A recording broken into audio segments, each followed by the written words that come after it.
I used to be somebody before that freak Ayuz sent his army south and ruined everything. We had a nice racket going on in the land of the Freelords, or what the rest of the Flanes calls the Bandit Kingdoms.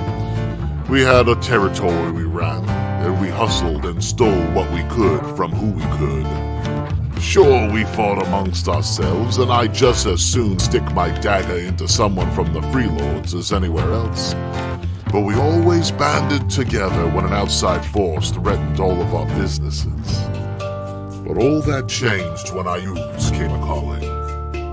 Half of the Freelords joined forces with Ayuz to save their skins, and the other half got wiped out or sent packing to the other lands, all down into the rift. I was no hero, and neither were any of my mates.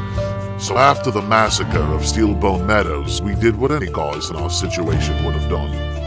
We hightailed it out of there. The only problem is that everywhere we went, there were old enemies waiting.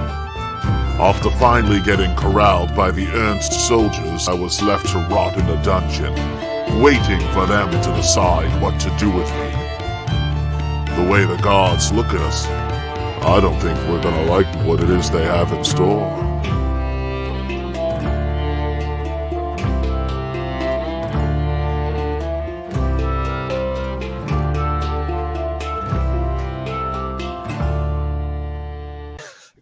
To do a quick recap, just in case, because I don't want to go back through. Even though, trust us, if you didn't hear us, we were highly entertaining.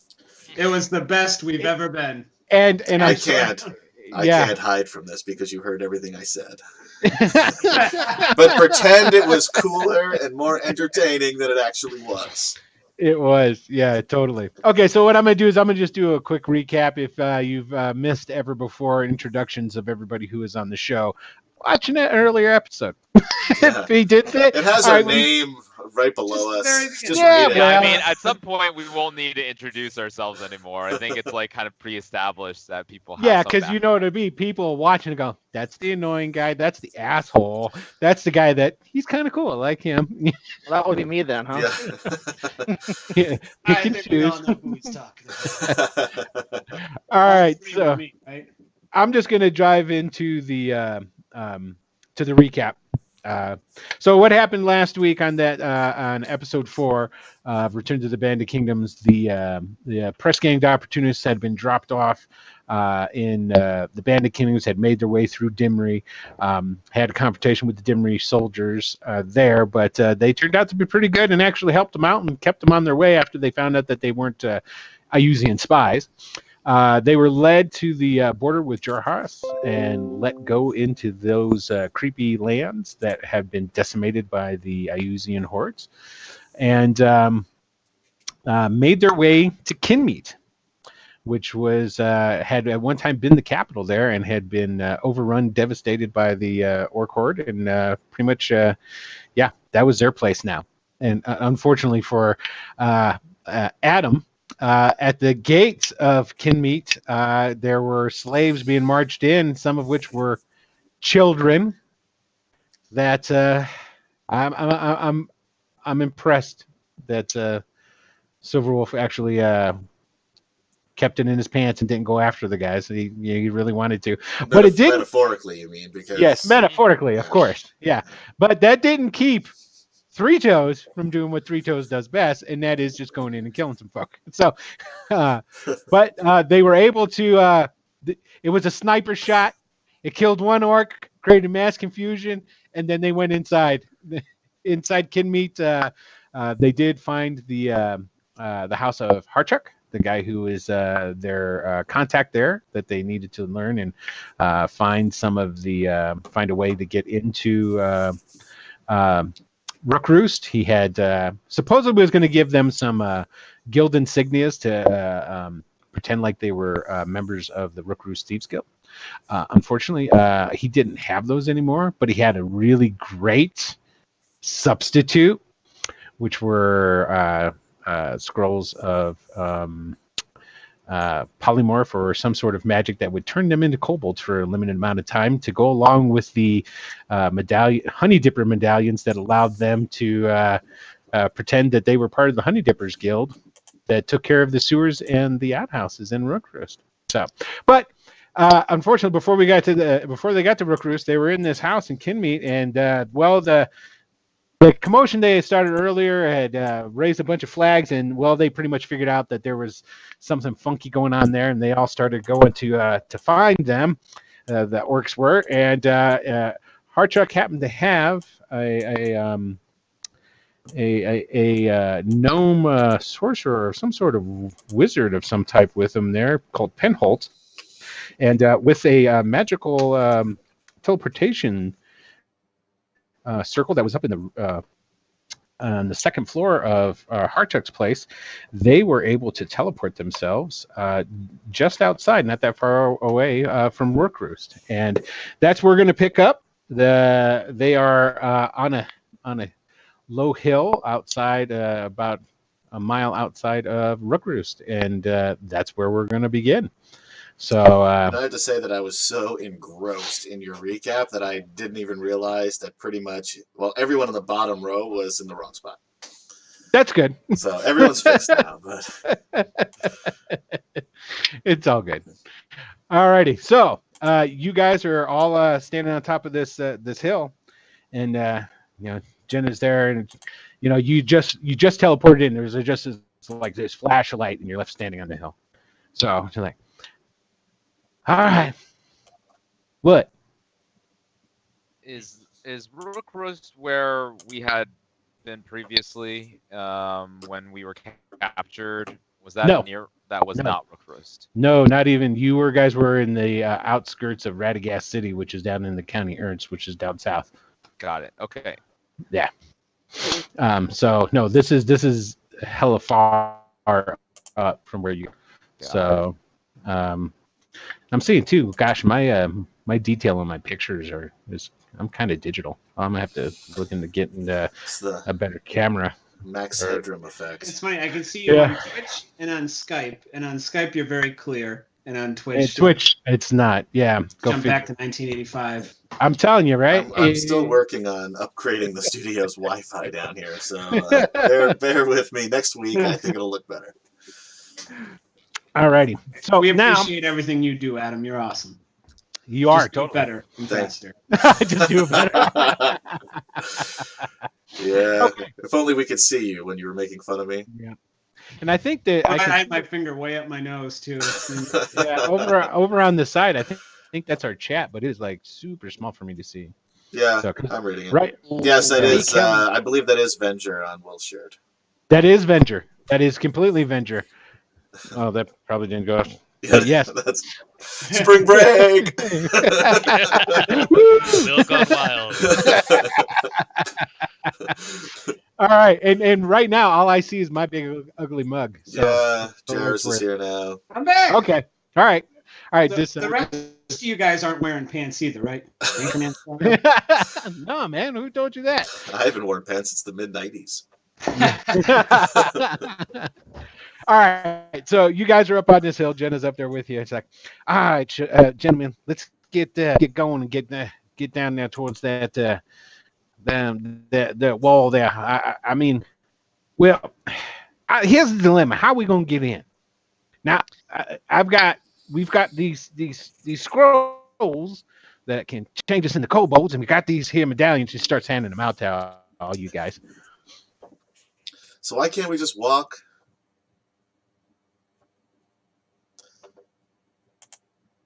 I think we lost everybody. We can try and find a sewer entrance and go in that way.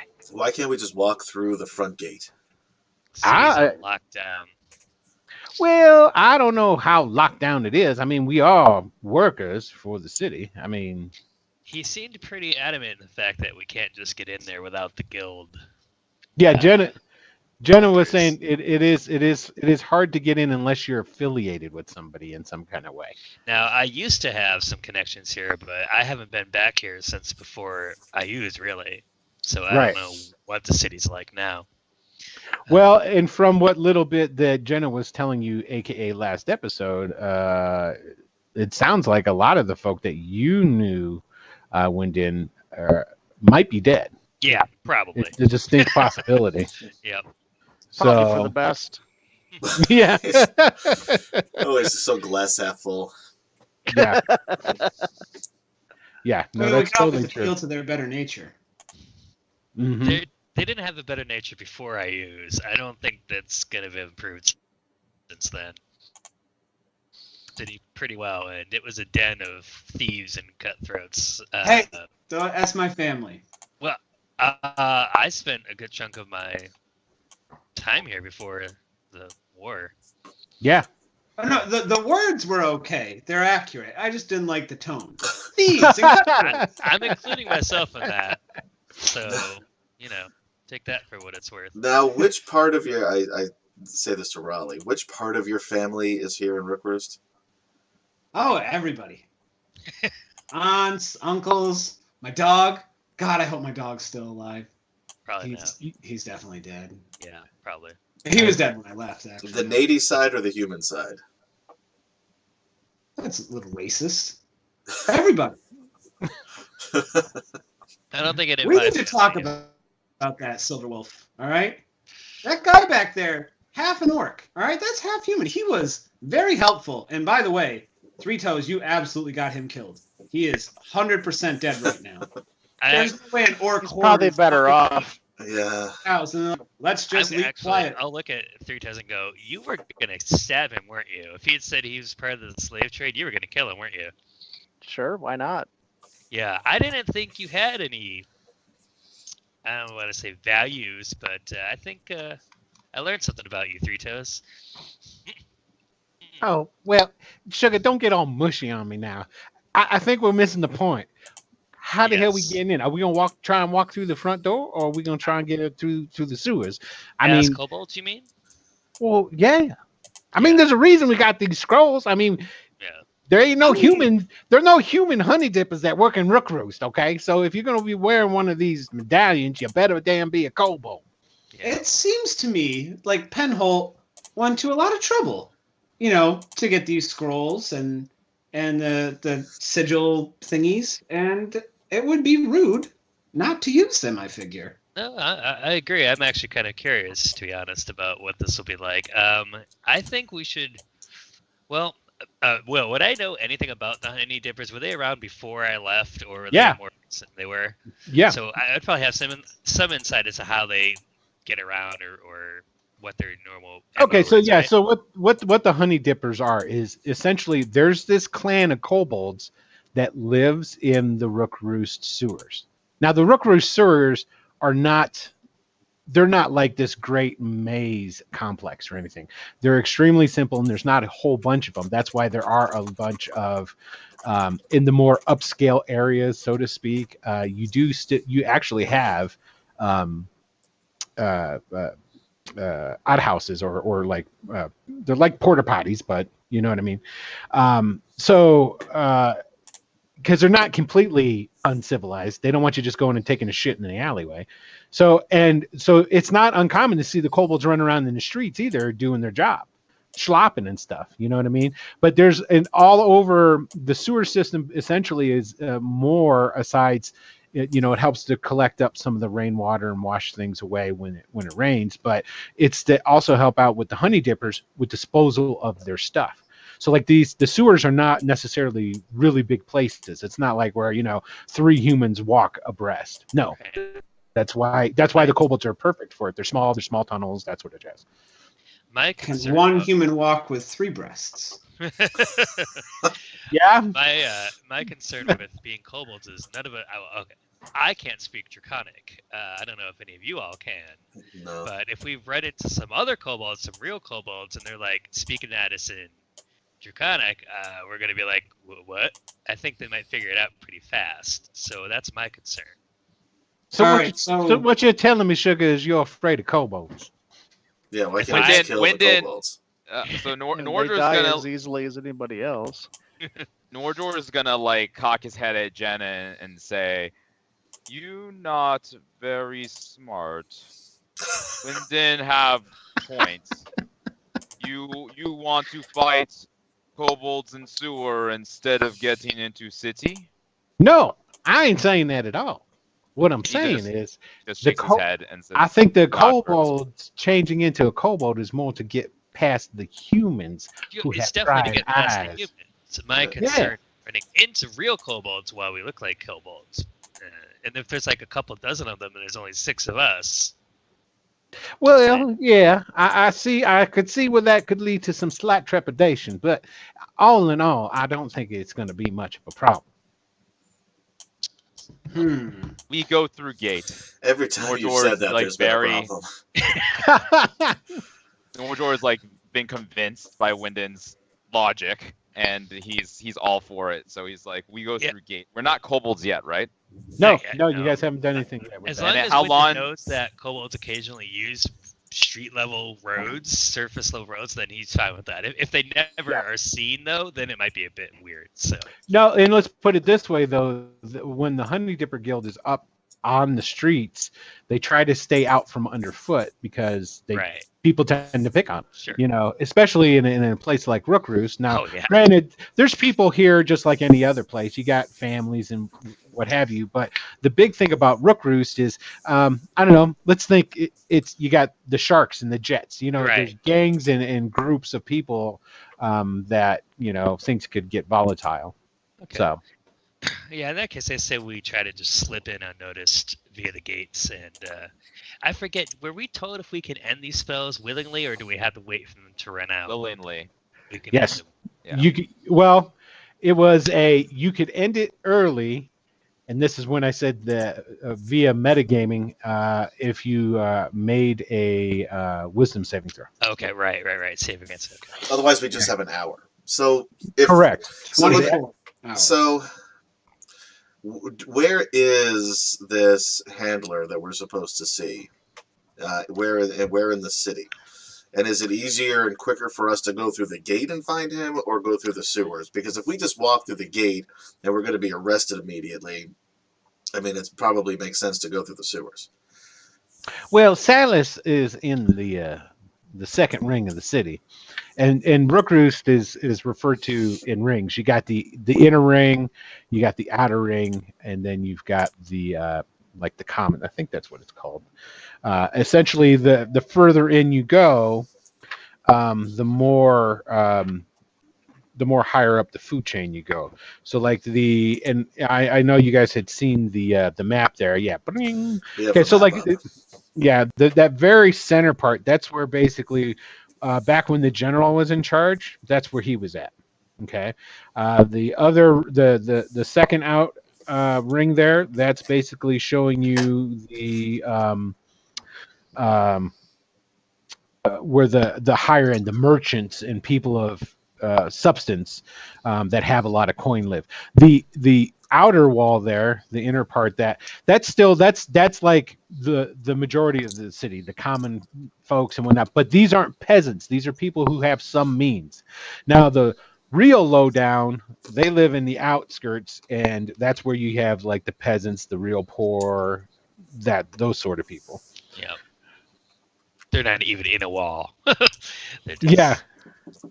Yeah, and they call so essentially the center of the town, because this is built on a somewhat of a hill.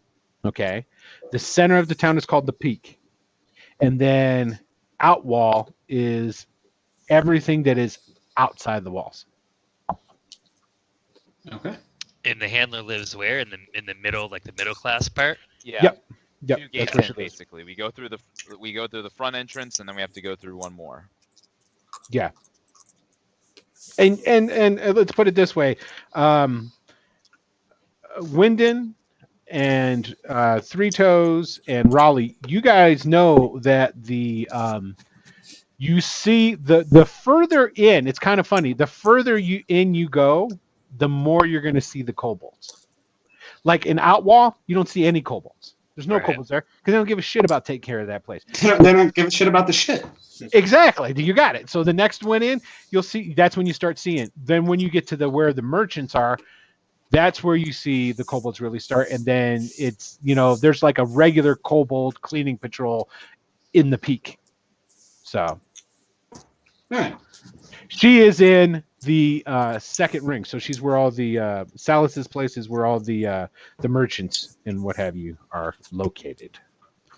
Do So- we also know that if we lose all our hit points, we revert? Is that like functionally something that people would understand, or no?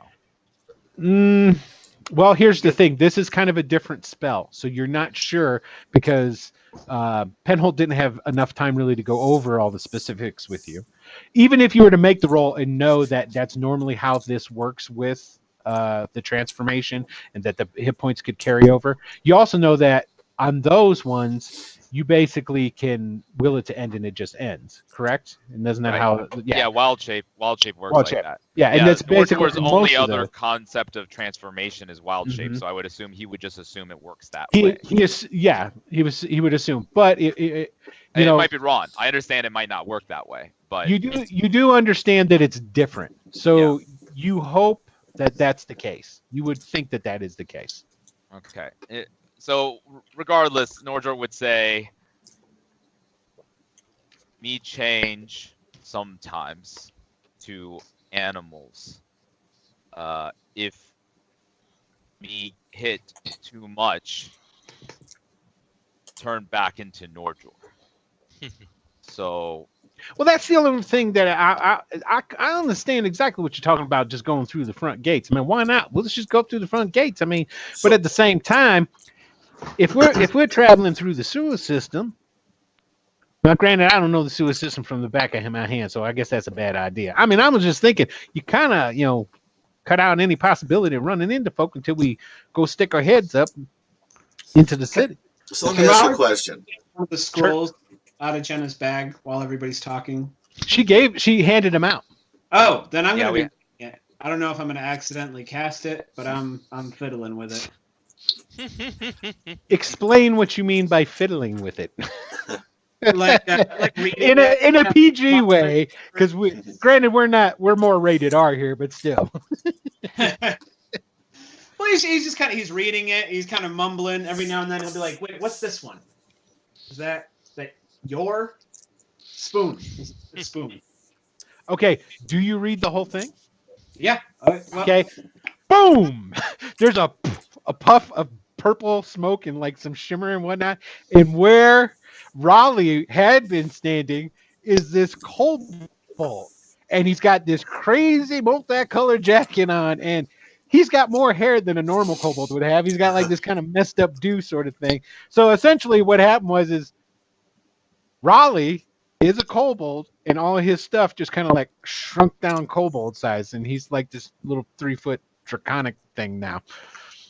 Oh my God! Holy!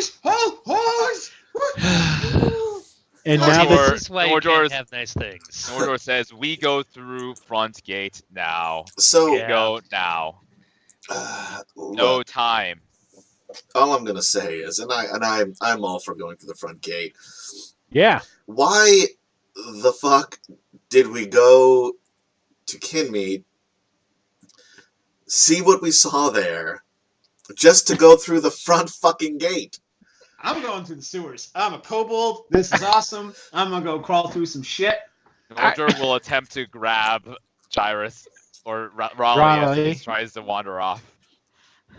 He's Yeah, gonna you can try to pick try. him up. well, go ahead and roll. What am I rolling? Am I rolling? It's just an attack to grab him. I mean, you're gonna try and grab him, right? Yeah. So you're rolling in a grapple attack, and then I take it Raleigh's gonna try and get away, right? Well, we'll see what he rolls. No, we need to see what he rolls. Are you gonna sit there and let him get you, or no? You have to. Well, that's like like if he rolls really well, I figure he caught me off guard. But if he doesn't, then Okay, well, this is what you see. You see this great big blue hand starting to come towards you. Is what you see. I'll leave it to acrobatics. That'll do. All right. Okay. Yeah. All right. Nordor gets a 10 to grab you, Come on. which actually would just be your strength to that. It wouldn't be the scimitar attack. No, it's the same. It's the same. I'm sorry. It would still be +4, so it doesn't matter. You just kind of duck out of the way. What'd you roll? I didn't see it. 18. He has Okay, 18. yeah. There it is. Okay, so basically you go grasping for him, and he even seems quicker than he normally is. He's like, Nordor's not Oh, wait, sure am I he can. speaking common or am I speaking draconic? you're speaking common. Okay. Yeah. You Nord- are yeah, you're I'm gonna mentally try still speaking Raleigh. draconic and see if it works. Okay, It's gibberish? Am I speaking gibberish right now, guys? you are speaking gibberish, but as far as everybody else knows, if you say I'm going to try and speak draconic, and then you start talking, they're like, well, you could be speaking draconic. I think I'm speaking draconic. You're probably not speaking draconic. All right. So I don't know much, but I'm certain Yes. you're all gonna get arrested.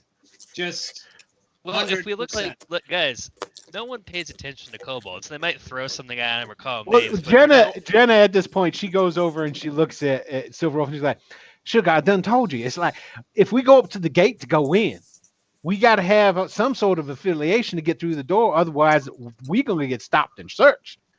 So We it is have kind of a badge. great idea that old dude Penhold had by making us into kobolds, because ain't nobody going to think anybody going to be kobolds trying to do anything. How long is it gonna? How far away are we from this city? Like just A mile. All right.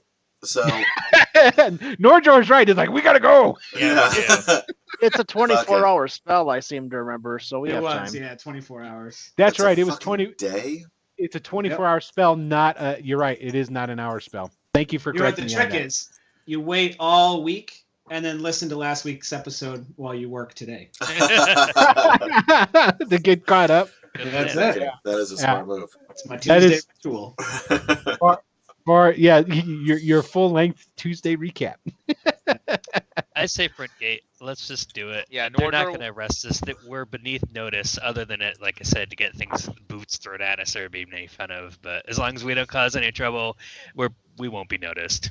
Right. Okay. So what we're going to say here, for the sake of this, is that you guys are closest to the Dead Man's Gate. Okay, which is down. It looks on the map here. It's like the southern gate. I take that back. The southern gate you wouldn't be. It's the northern gate is the one that you're closest to. So you see the road, because there's like 4 roads that go and are intersecting into Rookroost from these other directions. Okay, so you guys start trucking along. After you guys get walking for a little bit, Jenna pipes up and she goes, gentlemen, I think Raleigh might have the right idea. I think this might be a good time for us to change into the kobolds now.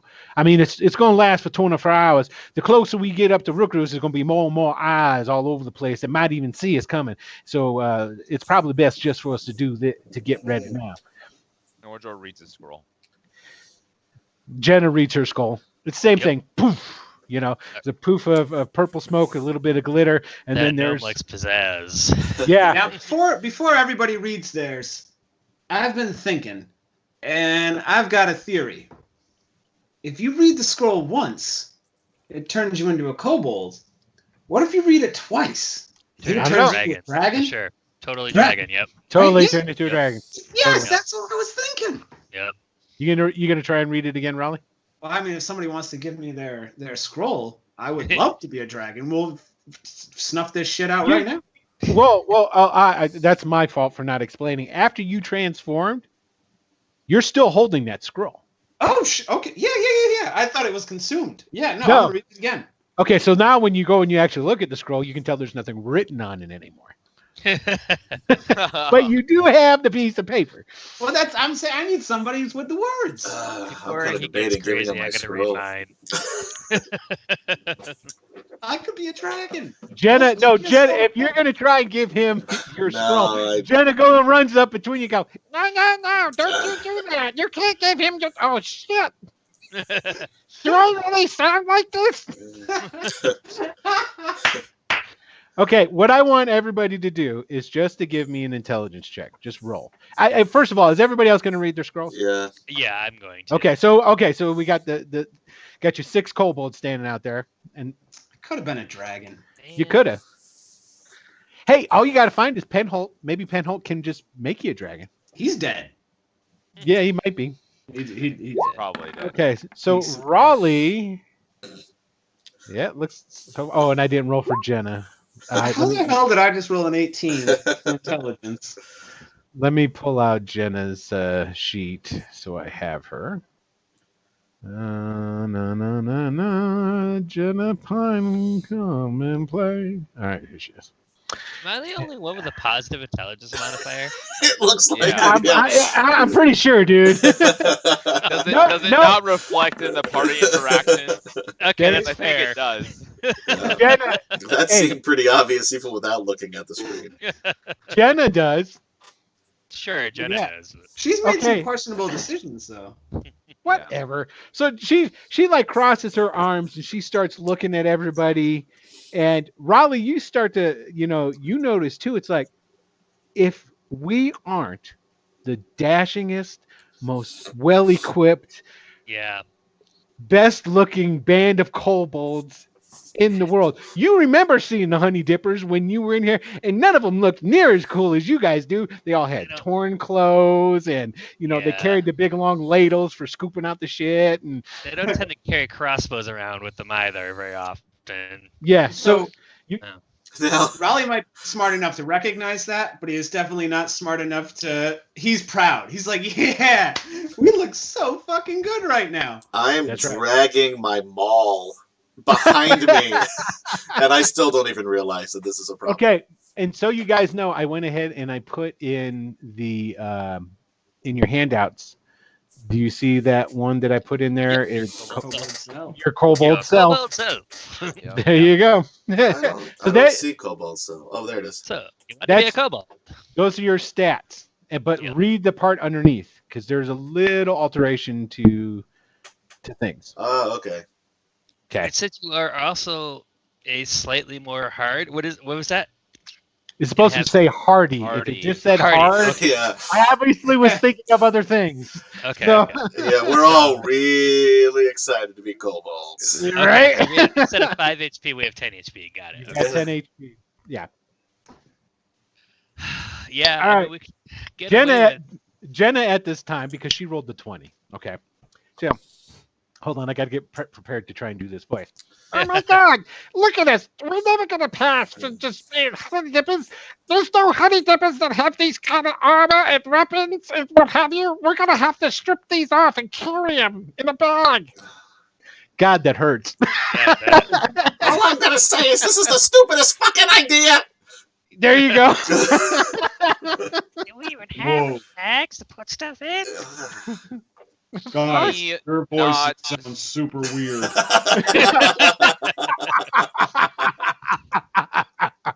Well played, sir. Well We played. not strong enough to carry if we put him back.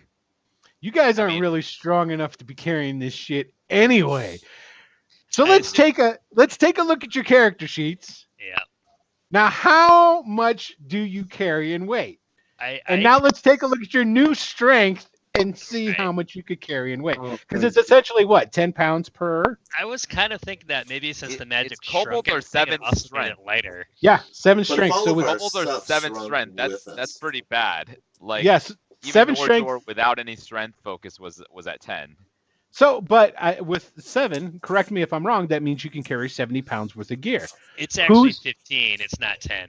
Oh, it's 15. Okay, so Yeah. it's even more. 105.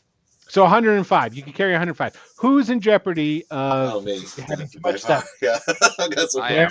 Yeah, Um, I'm at 117. I'm at 103. Whoop, whoop. I'm at 152, but that's not counting my maul. Jenna's fine. So what are you guys that are laden with stuff gonna do? Yeah, I'm fine. Well, I'm I'm Norder's just fine. gonna Oh, keep- it's 10. I'm Norder's at just gonna keep his stuff 162. up. 162.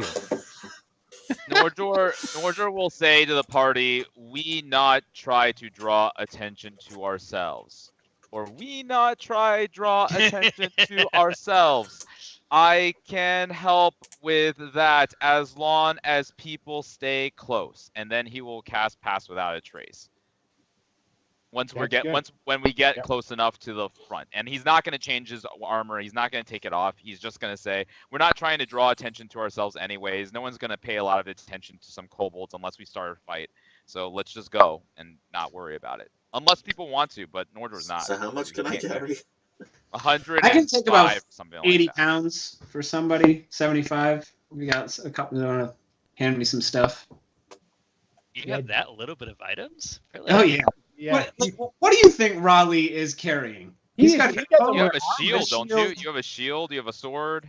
Yeah. Yeah. Don't you wear That's- anything? So you don't have like an explorer's pack or anything then? No. Nope. Okay, fair enough. A sword, a shield, a glaive, my coat, and a bottle of wine. All right, Yeah. nice. Yeah. He's like the most. Yeah. Oh, I see. So Jenna comes up and to Silverwolf and goes, If you give me your ball, I'll carry it for you. I swear to God, when we get out of this, I am gonna fucking kill you. I just can't take you guys seriously. All right. okay. You You can discard anything if you want, or you can be overly burdened. Okay, but what's gonna? I'll just tell you this much: if you want to just through your Silverwolf stubborn yeah. tenacity, just drag it over there, you're gonna have to. When you get to the gate, I need you make a con save. Okay. Well, you know what? I need you. Yeah, just make one con save when you get to the gate to see if you get a level of exhaustion. Now We my are con- in we Where's are the in stuff? Give me your stuff. we are in a residential area, right?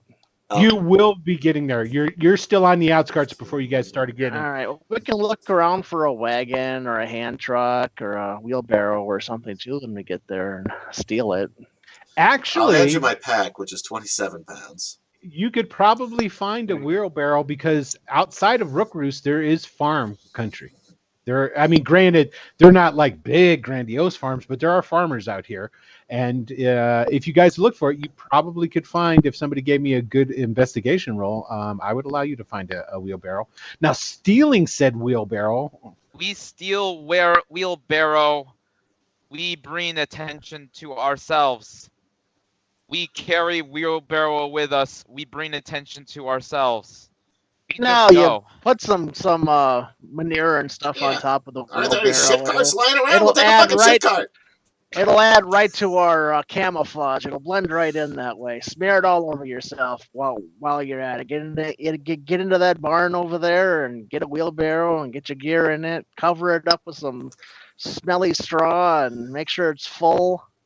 I We think that's a steal- great Roll idea. it down over yourself, and no one will look twice at us. But wait, It's time to go.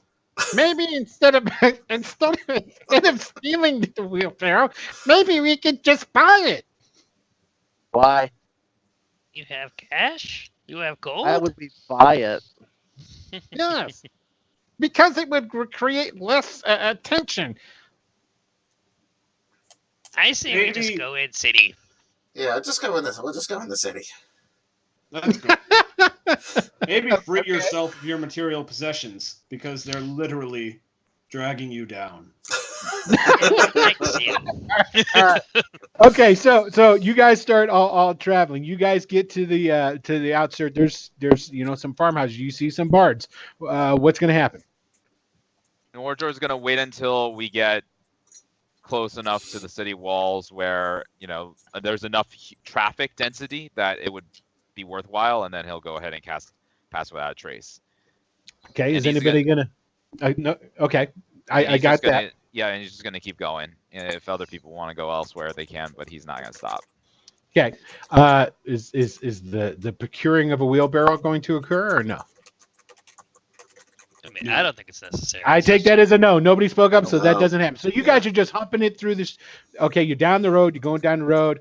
You get to the point where you start going through the farms. You start getting past the farms, and it starts to get into like that the shacks and the squalor and the shanty towns that is built up and around Rookroost.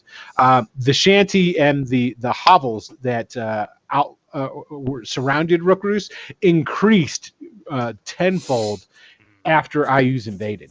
because there was all the displaced people. This is one of the areas where they went because Rookroost made an alliance with them. So, okay, you cast your pass without a trace. Are you guys going to try and stealth, or are you just gonna? Because pass without a trace is gonna. I will even say, for the sake of, if you guys are just wanting to walk along and trying to be inconspicuous. Granted, that's not the wording of the spell or how it works. I'll allow that to help out with that. Riley's gonna try. Okay. Yeah, I mean, I think that Nordor would probably just want to move. I think he would try to move along in a way that's not necessarily drawing attention to himself. So Okay. it's conspicuous, but not going out of his way to hide in all the shadows, but like definitely like hugging walls, basically hugging like basically what kobolds would be doing anyways, right? They want to stay out from underfoot. They don't want to run into people. So yeah, what he would skittish into the side. Yes, skittish into the side. Yes, and for the record, this is probably the freakiest on you, Nordjor, because you're a huge guy. Right. Okay, so unless anybody else is doing anything, you guys make it through and you start approaching the gates. Good? Okay, so I'm going to go and I'm going to change the map here for you guys. And looks like I already did change the map. You guys can go ahead and, granted, I've got this, like, I don't know what the hell that is. Looks like dog fur that's been combed off of some shaggy dog. But just imagine there's a bunch of hobbles around there. Go ahead and take your characters and just drop them out there. Oh my God, Raleigh looks so beautiful. Of course he does. He's also really big. He's huge. That's right. It kind of worked on reverse with him, and he's kind of like he's a giant kobold. He's a giant kobold. And he explains the voice. He is a dragon. Here, now, which one of you guys were talking shit? There, I've fixed you. Okay, so you start coming up in this road, and there's a surprisingly not an awful lot of traffic because it's pretty late in the day. When you guys had made it to Kinmeet, it was basically almost evening time, right?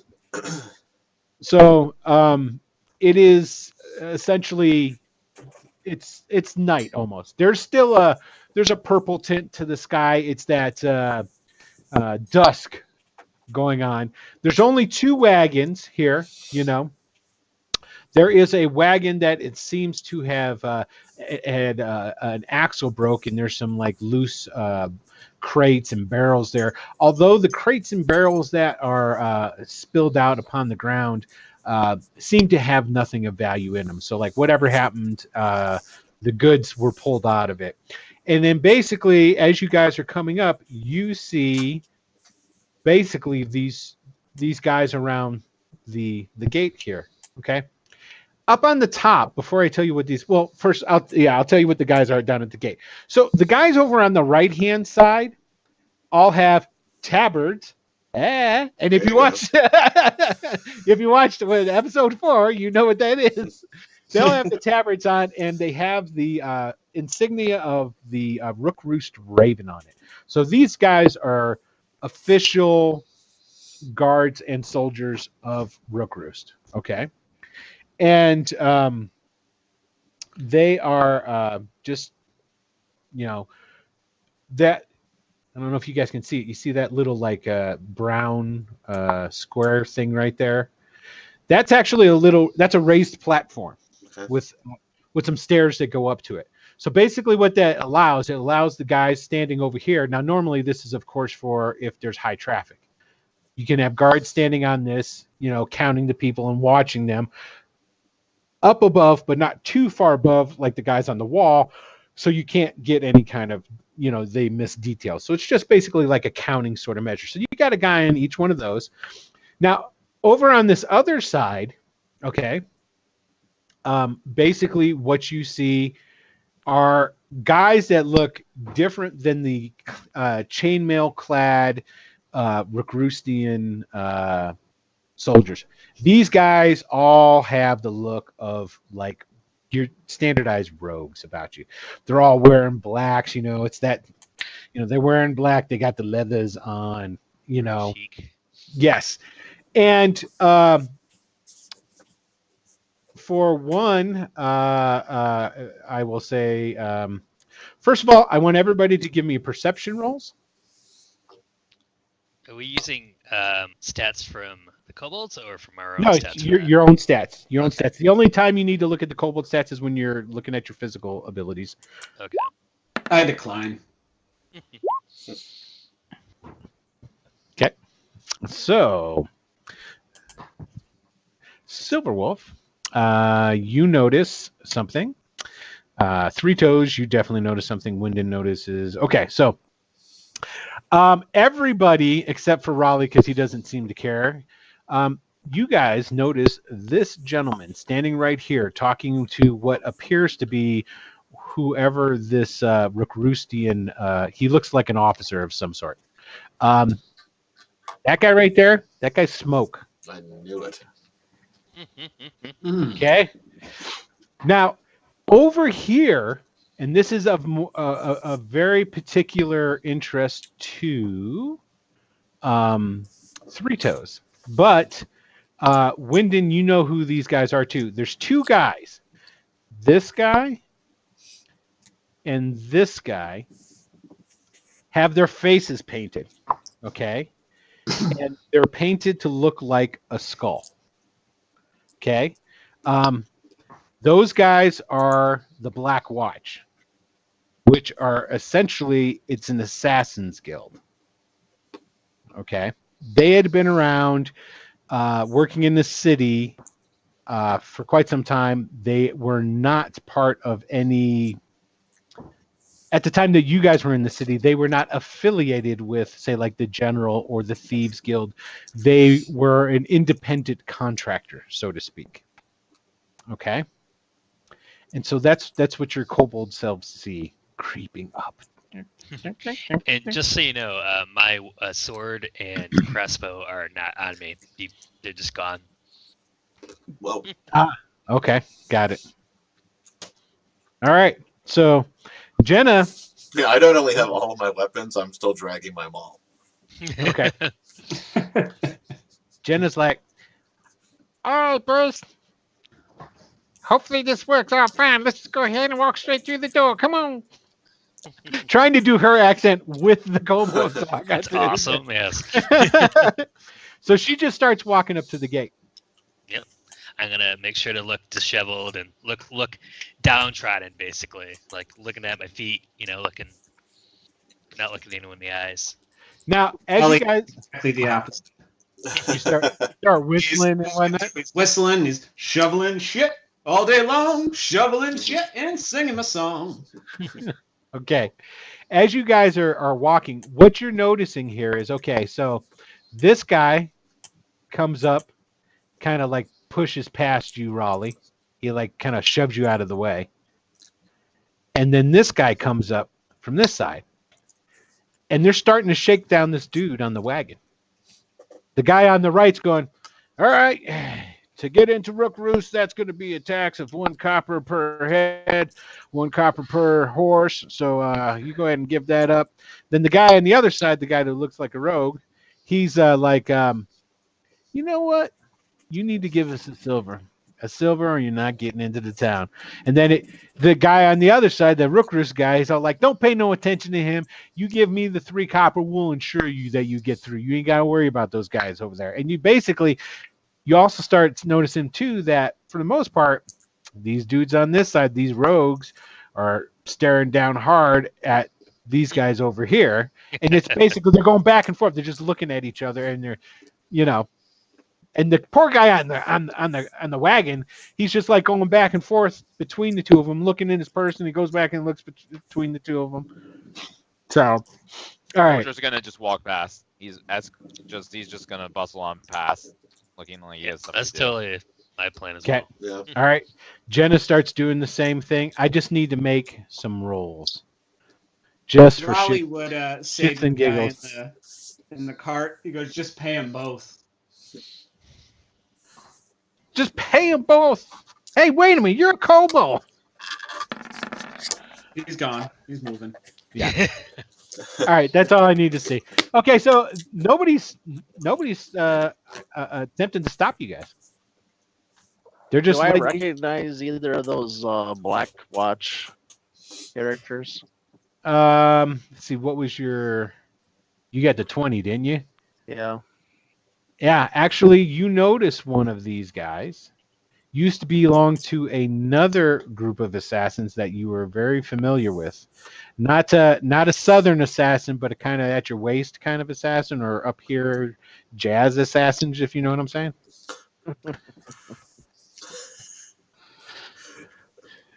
Wow. That's to keep from having you guys to put on mute so I could just have a private conversation with you. Yeah. So yeah, you do notice one of them, Okay. and he was not.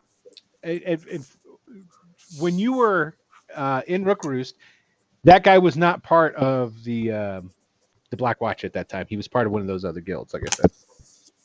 Yeah. Okay. Okay, so we go in. Yeah. Well, y'all, anybody who's semi close to me notices I take a super deep breath and kind of force myself to keep walking when I notice them. I notice him.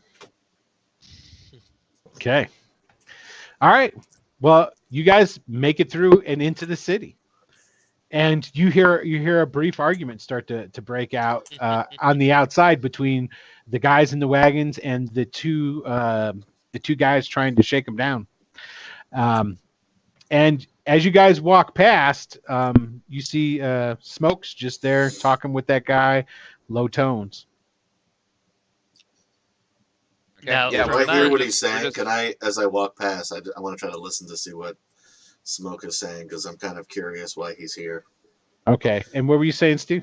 I was gonna say, for my history here, do I know that this shakedown is normal, or is this something? No, this is relatively- not. No, this is not normal at all. There So- used to be. Okay, what it used to be when you came to the Rookroost gates. Okay, you had the Rookroost guards were up in front and playing their part. Right, they would get the entry tax, and then there was always a couple of guild members just kind of like hanging out. And what it was is the guild took a cut. That's how it used to be. Right. Now it's obvious that you've got guys who look like they were part of what used to be the guild and this Black Watch trying to shake down people at the same time as the Rookroostian guards are. Okay. And they're looking at each other like they want to go after each other, but they're restraining themselves. So it's like a big old fucking shit show is basically what it is. And the guys who's ever trying to get into the city, those are the guys who are like left there going, oh my God, what the fuck? What am I going to do? You know? So that's basically how that works out. Okay. So do I roll a perception to see if I can hear what? Oh yeah. Yeah. Go ahead Same. and Not great. 12. no, you're not really making out anything. Essentially, all you're hearing is this guy. Okay, the officer is complaining, and you see Smoke just like listening to him, shaking his head, and then he's just like looking around at everything. So you're kind of not sure what's the deal. Does he just know the guy, or is it's kind of hard to tell. But is 100% that's Zarin Smoke. That's the guy that was the guy that I don't know if everybody remembers who he is. He was the gray-skinned Yeah. elven kind of featured guy Not that quite was drow. he's not drow, even though he's somebody who's not mindful enough might mistake him for it, but he was the guy that was in the prison with you guys when this all started. So, and then was told by Jenna later that he was just there as security. I think it was Jenna that told you that. So, yeah. Okay. You guys make it into Rookroost. The city, despite the clusterfuck at the gate, seems pretty lively. Seems pretty, people are out, business as normal. You do find a disproportionate amount of Rookroost guards and what looks to appear to be nothing more than these gangs of like what would be, especially those guys who are from Rookroost, they're guild, they're like ex guild members, So and they're roaming around in packs, and anytime you see like one pack or another pack, and they get kind of close to each other, they give each other, they just stare and give them the hard eyes and stuff like that. Well, I'm gonna kick your ass. Oh yeah, come over here. I bet you. No, yeah, that's exactly what they do. So, and then okay, Jenna just keeps leading you guys on. I can't believe how good this is working. This is great. This works far better than I ever thought it would. I'd argue, but I'm struggling to pull my maul down the city streets.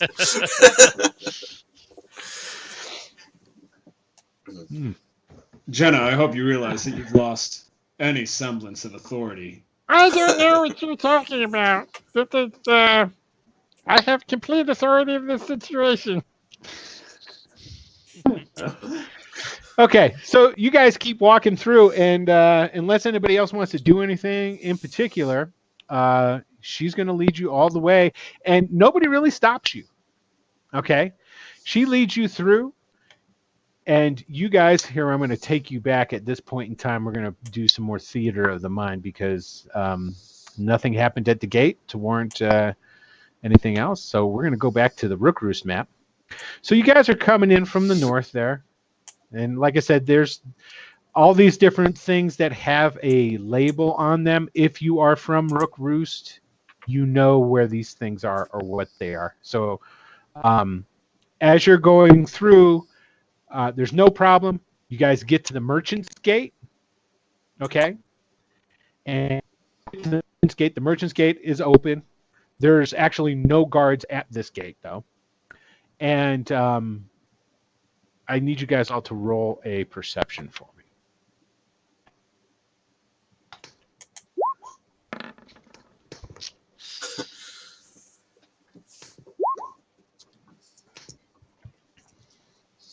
All right, let's see what we got here. Three Toes is always the fucking man. Look at that, 20.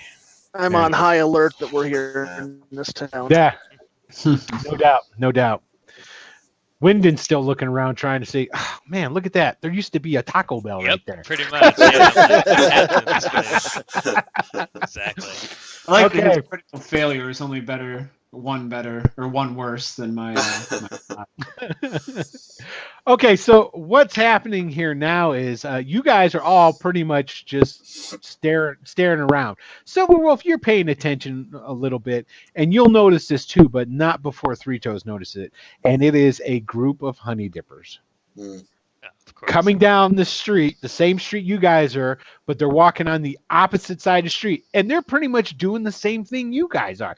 They're over to the side of the road. They're not trying to get in anybody's way, but they're wearing rags. And they have these big, long iron, it's almost like a staff. The staffs, though, are anywhere, they're roughly 6 to 7 feet tall. And on the end, it looks like a huge ladle is what it looks like. Each one of them is carrying a bucket and one of those metal ladles on a shoulder, and they're walking into down the street, and they're going to pass you on the other side as you guys go up. And Three Toes sees this coming way before they're to them. So if he wants to do something before that, but then Silverwolf, you are going to notice them too. I'll just point them out as we're going. I have no real intention of engaging them unless they engage us, I guess. Gotcha. Okay. Yeah, and I just say, yeah, maybe we should just keep into the shadows as much as possible so they don't see us. Good Jenna- plan. Yeah, and I didn't roll for Jenna, so let's just roll for Jenna. Just I want to keep her, and she's pretty unobservant as a whole. She is a hole. Oh. Wow. Okay, That's she's fighting words. There it She- is, just right there. she almost I mean, she eventually notices too. She just notices like a second after Silverwolf does. Oh my god. Well, I'm not really worried about them. They're just kobolds. What are they going to do to us? I mean, look at us. We're big, hardy adventurer kobolds. Stop talking so much? I don't know what you're talking about. Why should I stop talking? There's nothing wrong with the way I talk. Okay, so those kobolds, I got to give it. All right, let me pull out the kobolds. Let's see, where's my monsters? Yeah, they're there. Where's kobolds? Oh, they're there in all their glory. Okay, so I'm gonna make some rolls, and Do you want to have us contest with our stealth because we still have without a trace going? if you want, because there's a number of you that are not. So when somebody's openly not trying to stealth while they're in your group, it kind of screws it up where they might not see you per se, but they're going to see the other guys, if that makes sense. I mean, if it was pointed out to me, I'd definitely be trying to be stealthy, though. I was so Okay. oblivious, I don't know if they got it. Okay, so Yeah. anybody, I think the only people who aren't stealthing are Raleigh and maybe Silverwolf. I mean, I'm Jenna's- trying to be careful. I'm just dragging a whole ton of shit Drag- with me. he's dragging them all on So a, you got disadvantage or something. on a flagstone. Yeah. So like you're hearing this. Okay, so Jenna's not gonna try either. So here, we'll see. There's 6 of these kobolds. There's 1, 2. All right, so I'm at a 28. So I think that Three Toes rolled earlier. Well, he rolled again. He's at 24. 28 for Silverwolf. A while 0. Russell's trying to stealth, he is trying to act like a kobold, and I rolled a 24 for performance. Okay, so you're trying the stealth, but you're trying to act like a kobold. No, as well. I'm not trying to stealth. I'm He's just the out one who he's not Okay. stealthing, but he's acting trying like to act like a honey dipper. You know. Okay, sort of. All right, cool. So what happens is these kobolds are coming up, and they see the Technicolor dream coat that is the kobold Raleigh, That's right. and Jenna kind of like giving her strut along next to him.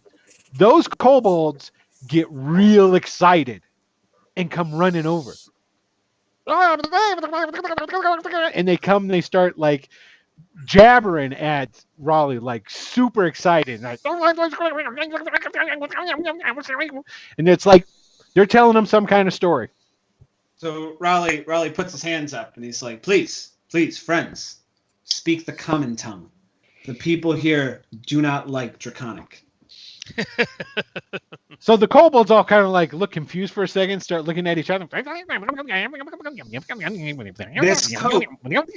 And then one turns back around and goes, Are you telling us that we should be speaking the common tongue? You don't speak, Yes, right? Oh, okay. Well, no, they don't, but I do. they need to learn. This coat was a Oh. gift from a noble's daughter because she was so impressed with the way I speak. Oh. Well, I don't see the practicality of a coat like that because it's going to get full of shit. No offense, but you got to be the guys, right? You've come. You're the ones who are going to clean it out, right? You're going to take care of the business, and you're going to make sure everything's okay, right? I mean, you got to be. You've got weapons. I mean, you're the best-looking, baddest-ass kobolds I've ever seen. We are, aren't we? Yeah, we're the guys. Oh, Excellent. God damn it. Excellent. Okay. Well, Actually, I'm sorry. Oh, God damn it. Nordor has been walking this whole time. He didn't stop when Raleigh started talking to them. Classic He's on a mission. He's already. There have been so many detours. He doesn't think he's actually going to complete his mission at all at this point. But he's trying his hardest. So he needs to get from point A to point B, and he's just continuing to go on. okay, now, as you do that, you get like, I don't know, 20 paces ahead. And you realize, shit, I don't know where this handler is. Jenna does. And Jenna's back there with Raleigh. So, just pointing it out. So he just stops, waits, taps his foot, looks at his watch. Yeah, he's basically gonna just hang out. He's already stealthing, so he's just gonna stealth in the corner and wait. Excellent. Okay. They didn't even notice you. They saw Technicolor Kobold and they just like zoomed in on that guy. And after they get up there, anybody else who, let's see, what were these? Let me see your stealth rolls again here, because I think Yeah. the majority of you did really well though. Yeah, and I even Add- rolled mine with just I'm disadvantage. surprised. Three Toes, you only got a 14, man. He got But a we have 24. pass Yeah, without 24. trace going, so it's Oh, 24. that's Yeah. yeah, it's Everything's plus 24. 10. Oh, that's He's not true. used to his kobold form. I forgot about that. Okay. Well, so they're not really paying attention to anybody except Jenna and Raleigh, essentially, because the rest of you are kind of just melted into the shadows and Jenna is the I most mean, incompetent I'm guy hiding I've behind ever- my mall. Like, she has a mission, and somehow she's like, I don't give a fuck. these She's These- supposed to be the one who wants to keep us on task. She's- Like, what happened? She's all in on this kobold. Yeah, no, seriously, Hey. she wants to become queen of the kobolds Hey. or something. all I gotta say is she's been all in on this from the start, but everybody else, well, except for Norjar, was getting sidetracked. Now she's just having a conversation with some kobolds right now. That's all. So anyway, so the kobolds are you guys can all hear what happens and transpires. So basically the kobolds are like, So we're gonna take you down, and you're gonna go down in there, and you're gonna take care of those rats and all those evil guys for us, and clean it all out. Come on, let's go. I'll show you where it's at. Let's go. Let's do it. I was promised a crown. they all look at each other and they start talking in draconic. Like,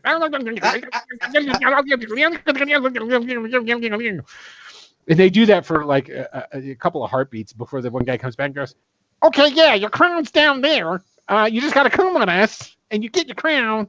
Matter of fact, the guys you're supposed to kill, they took your crown. So that's how you get it.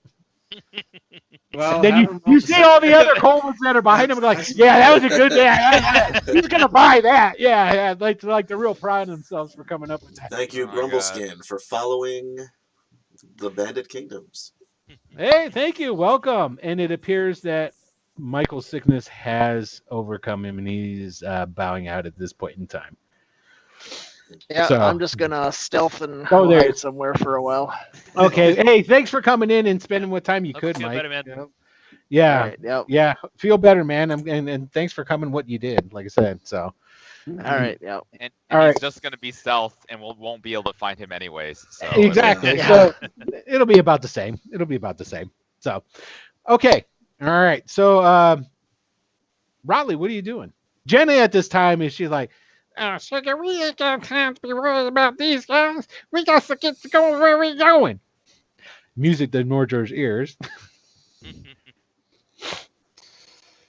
Raleigh, he is not the sharpest tool per se, Mhm. but even he smells this bullshit. And, Yeah, sure, bullshit. Why not? yeah, and he, very haughty, puts his hand up and I do not deal with kobolds who waste my time. Come back when you have something worthwhile. And they look at each other all confused, and they start. And then he's like, I clean Lord Marshall shitter. You understand?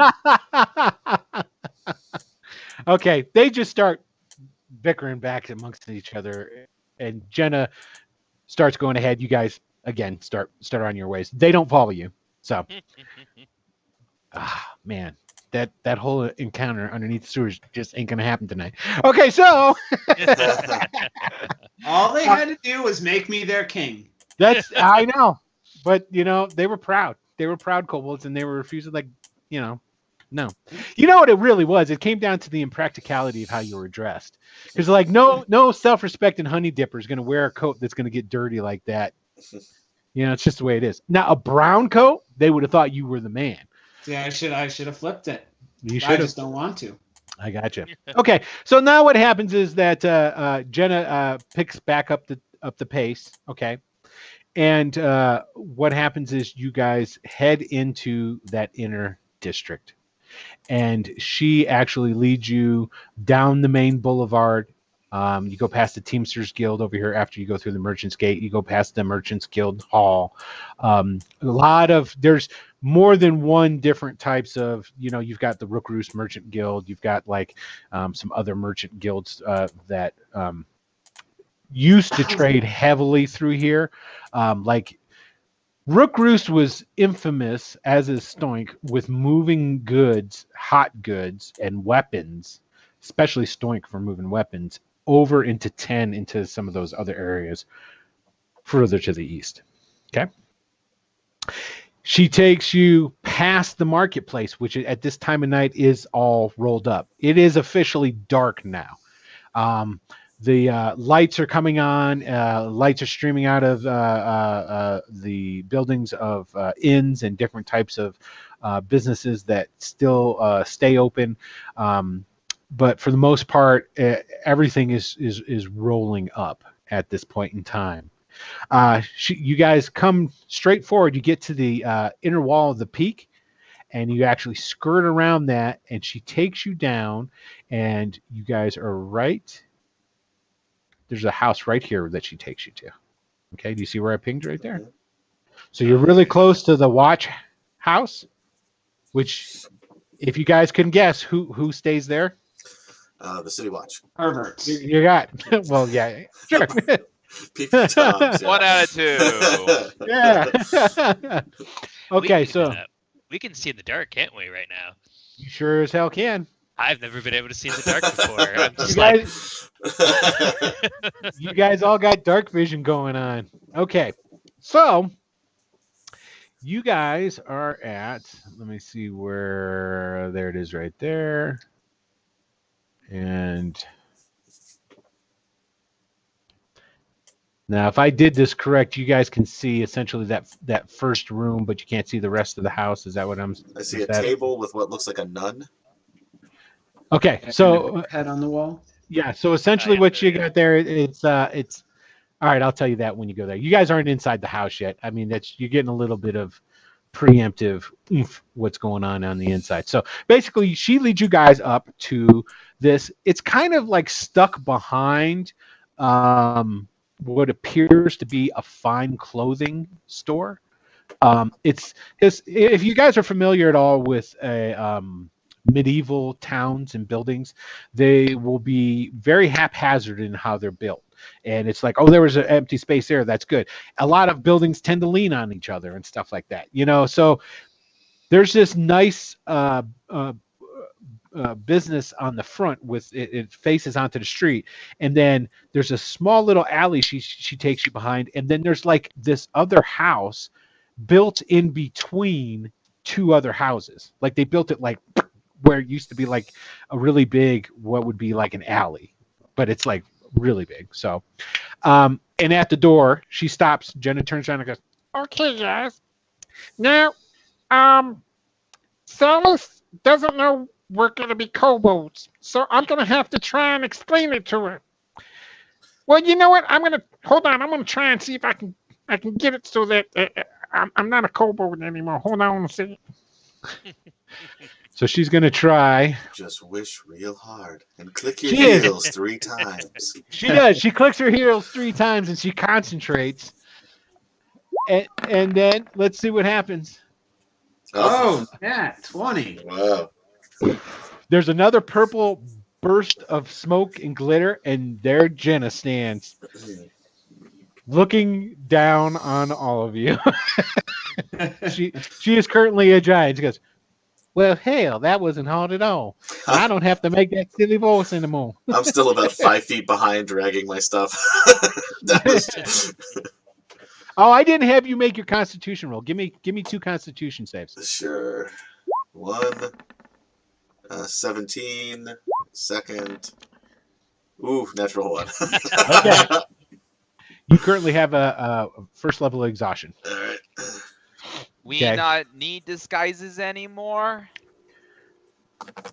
No, we're here at Salas's place. As far as I'm concerned, you don't need them anymore because this here's your handler. I take you inside these doors, you become her responsibility, not mine. Maybe problem. Yeah, so how to wisdom?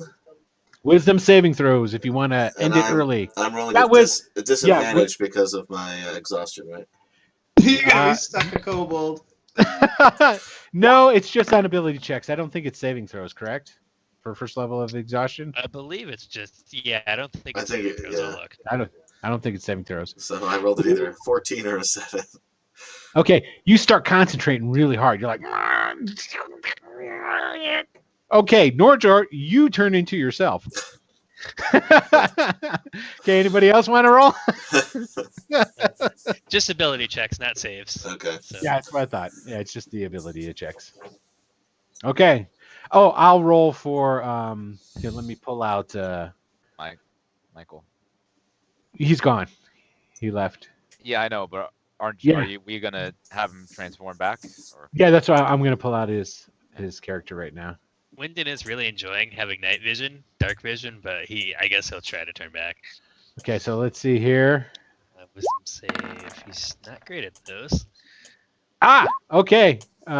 Three Toes turns back to himself.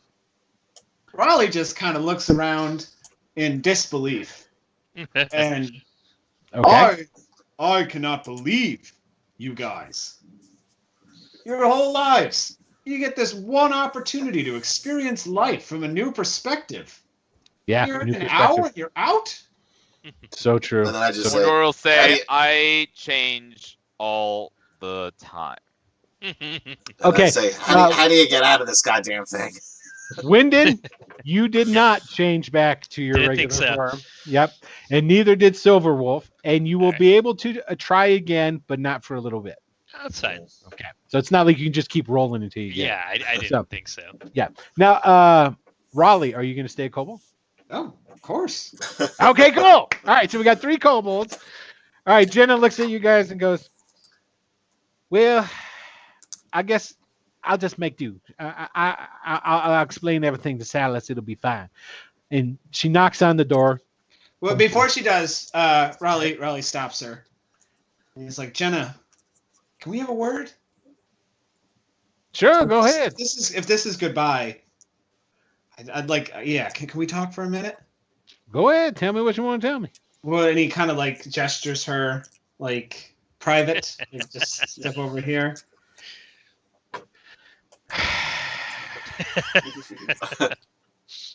She reluctantly goes over and follows you. How far away you leading her? Just like, I don't know, 6 or 7 steps. You know, just Okay. like so that no one can hear, as if we were in a sitcom. And Okay. 5 feet away from you, can't hear anything you say. Excellent. Okay. And he kind of leans in and he goes, Jen, I like you. You know I like you, right? Hey, wait. She leans down, and you have to use your kobold voice because you're still a kobold. Oh, God. It's gonna be so... Jenna, I like you. You know I like you, right? Uh-huh. But, Silverwolf, he wants to kill Tobold Gurner. And I don't think he likes you too much either. And I don't think Norjor likes you. And Three Toes, I'm pretty sure he wants to kill you. And that's like all of my party. And if they all want to kill you, I'm probably going to have to help them. And I don't want to do that. So here's what I was thinking. Maybe before you go, you try to patch things up with Silverwolf. Because, let's face it, you don't want any enemies. And, we may be haphazard, but we're a dangerous group. And so then at this point, he's going to subtly cast suggestion. So I think you should apologize and trade your swords for his swords and give him anything of value you have that's going to help us in our journey. Pay towards mending bridges. Okay, first off, you're going to do a sleight of hand to try and cover up the cast. So that is the subtle spell. That's like the whole sorcerer, awesome meta magic thing. Is there's no You don't have verbal, to use no any somatic somatic components. components or anything. Oh, that's right. Damn it. It's Okay. awesome, yeah. So what's it's a wisdom saving throw of what? 13. It's got to work at some point, right?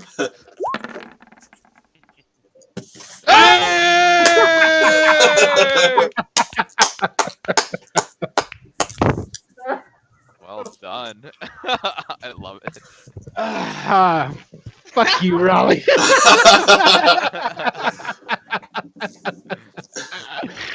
All right, so Jenna's all now. Hold on, bring up suggestion because I know it's got to have something in there about it's got to be something you would normally do. No, it's got to No. sound reasonable. Like I can't Yeah. tell her to go run off a cliff. but Basically, Right. you just her can't to tell her to harm avoid herself. making 5 enemies Okay. by parting with some material possessions, potentially saving her life. I think All that's reasonable. It was Well, she- yeah. There's also examples of telling someone to give like armor Yeah. to the next person they see in the DM like thing. So it's not True. like just it's definitely items are Okay, so this is how it's going to play out. Okay, so first of all, Jenna doesn't think, she knows she could probably kill the majority of you guys if you all attacked her. So she doesn't feel really threatened by you guys. But this whether is you down like the her or road. not. But she does feel compelled, because it's like you guys have been on the road, you kind of gone through a lot. She might not like you guys because you're bandits, but she sees that, wow, they really hate IUs, and and it's like, that guy really hates the orcs and the kobolds. So you know what? That's definitely something that I can deal with. She goes, Sugar, I completely understand. Okay, dude. I'm doing so. I think what I'll do is I'm gonna make sure that you guys at least have a little bit of gold to help your case along. Matter of fact, what I'm gonna do, Sugar, is I'm going to, and she turns and she looks at the kobold that is Silverwolf, and she takes out a sack of gold. Ching, ching. It's a nice sack. She pulls it out from inside of her like large waist belt, and she just chucks it over towards you, Silverwolf. I'll catch it. There you go. My contribution to your efforts to kill Iusians. Now, if you don't mind, I have to deliver you. She walks up and she racks on the door, and that's where we're going to take a little break All right. All right. before you guys can meet your handler. Oh, good kobolds. All righty, everybody. We'll be back in just a little bit. Stay tuned for the second half and the conclusion of Return to the Bandit Kingdoms, episode 5. What is it, 5 in Mexican? Cinco. Spanish. Cinco. Episode 5. All righty, guys. We'll see you in a little bit.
are back from break. Thanks everybody Hello. for bearing with us. Yes, and welcome. Okay, so we left off with you fine gentlemen and fine kobold gentlemen, because I think only yeah, kobolds. It's only Jenna and Nordor are the only two that Yeah, so are not there's- kobolds at the moment. Yeah. So there's a and- furbolg. I guess Three Toes is, but she probably doesn't. He's probably hiding somewhere, so she can't see him anyway. So furbolg walks Yes. in with 3 honey dippers.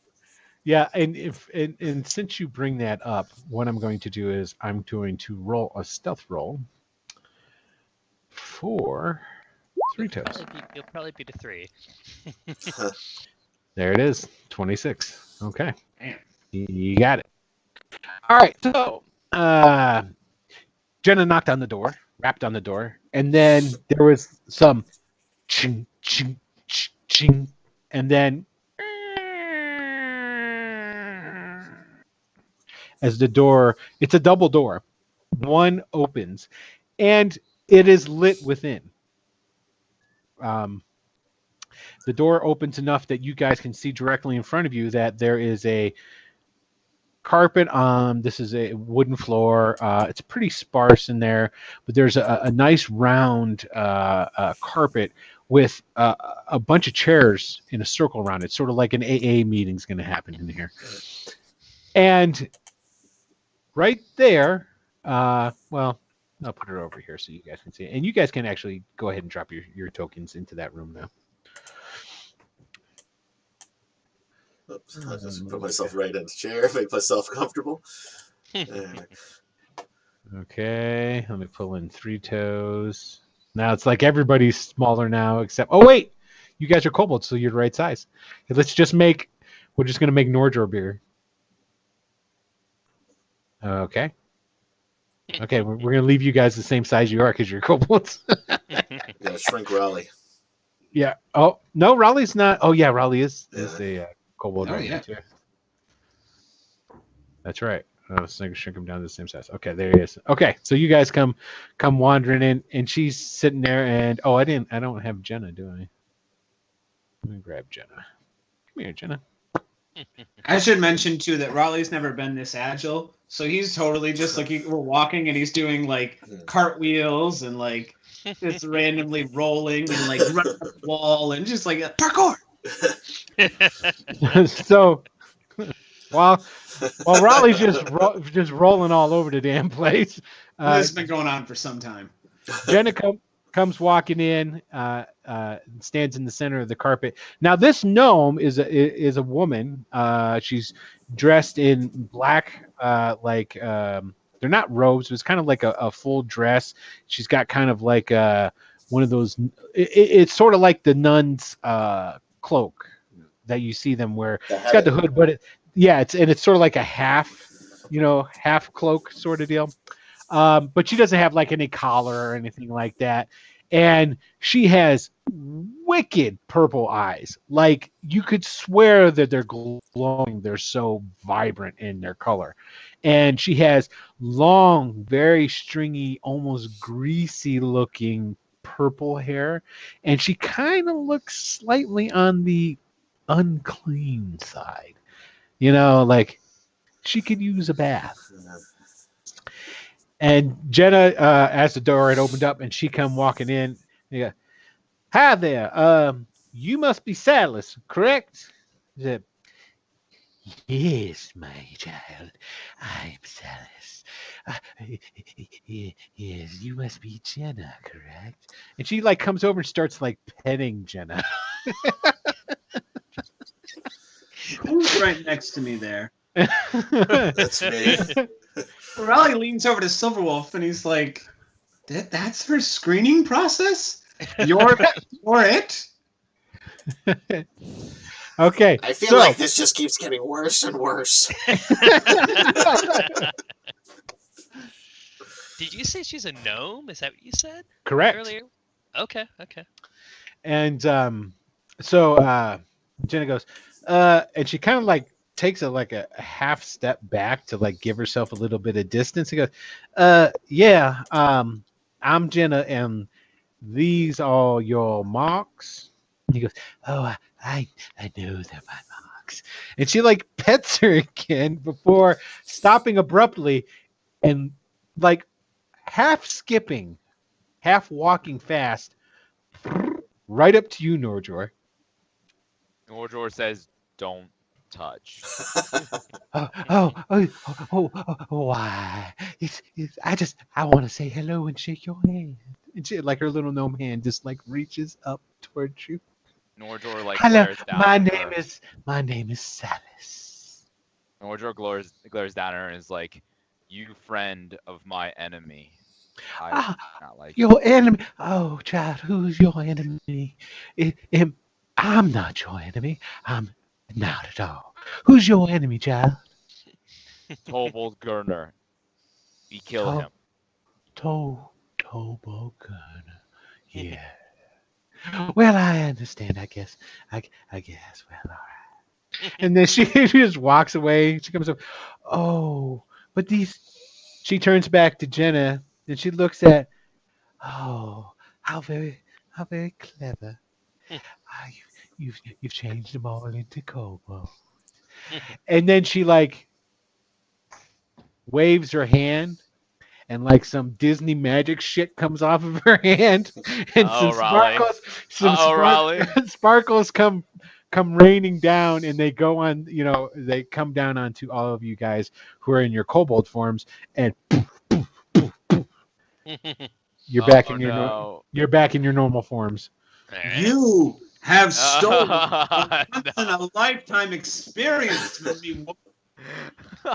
Does she look Oh. at all like the creepy gnome that was with Turbold? Like, is there family resemblance to them at all, or anything like that? Great Yes, question. there is. Kind of what I Oh, thought. we're killing Okay. her. Yeah. Killing the There's shit out of her.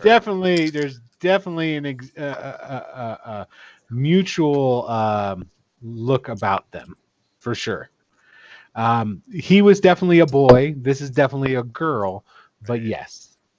I Okay. think we met your brother.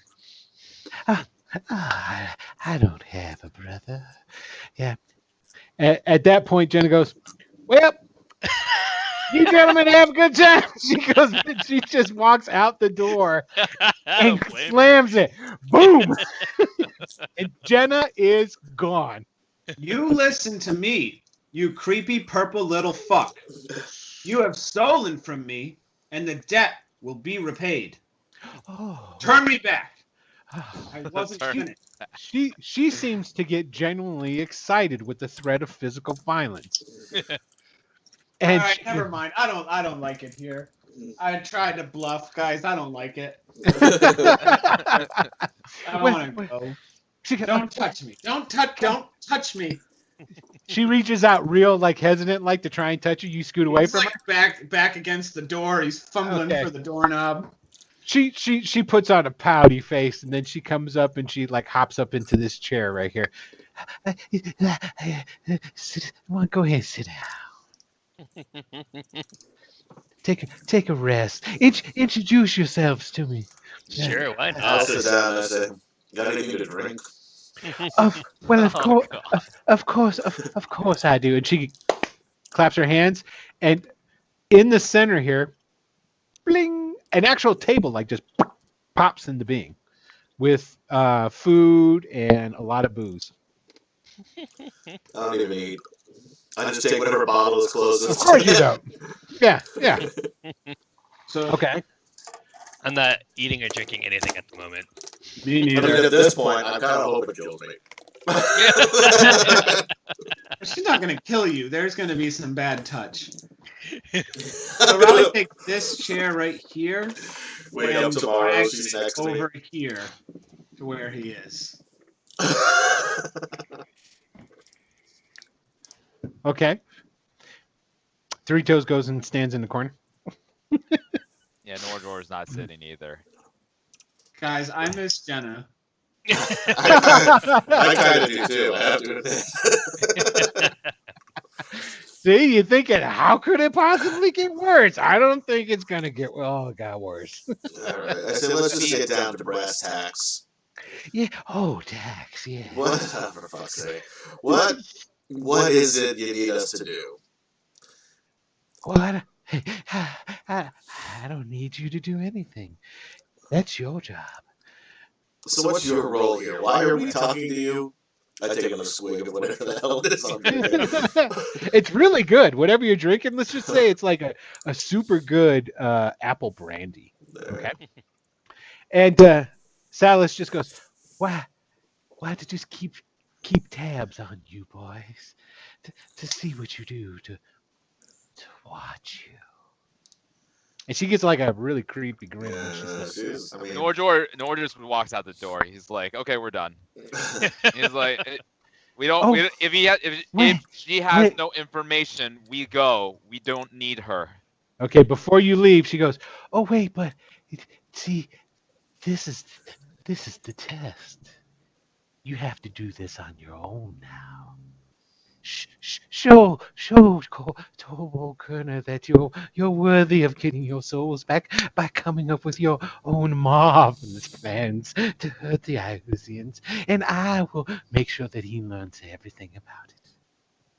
We're not here to treat you like children, but the big strong men that you are." And when she says that, she hops down, runs over, and like jumps into this seat next over by Wyndon. Yep. I'm gonna look at her and be like, "You can sit there. This is your house, but I'd recommend not touching me, please. I know how magic works." So Raleigh is going to press digitation, the flavor of Silverwolf's drink, to curdled milk. I still drink.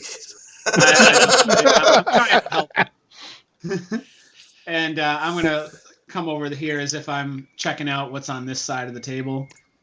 And what's this over here? And then Figs. Yeah, so I spit out that one, throw the bottle up over my shoulder, grab another.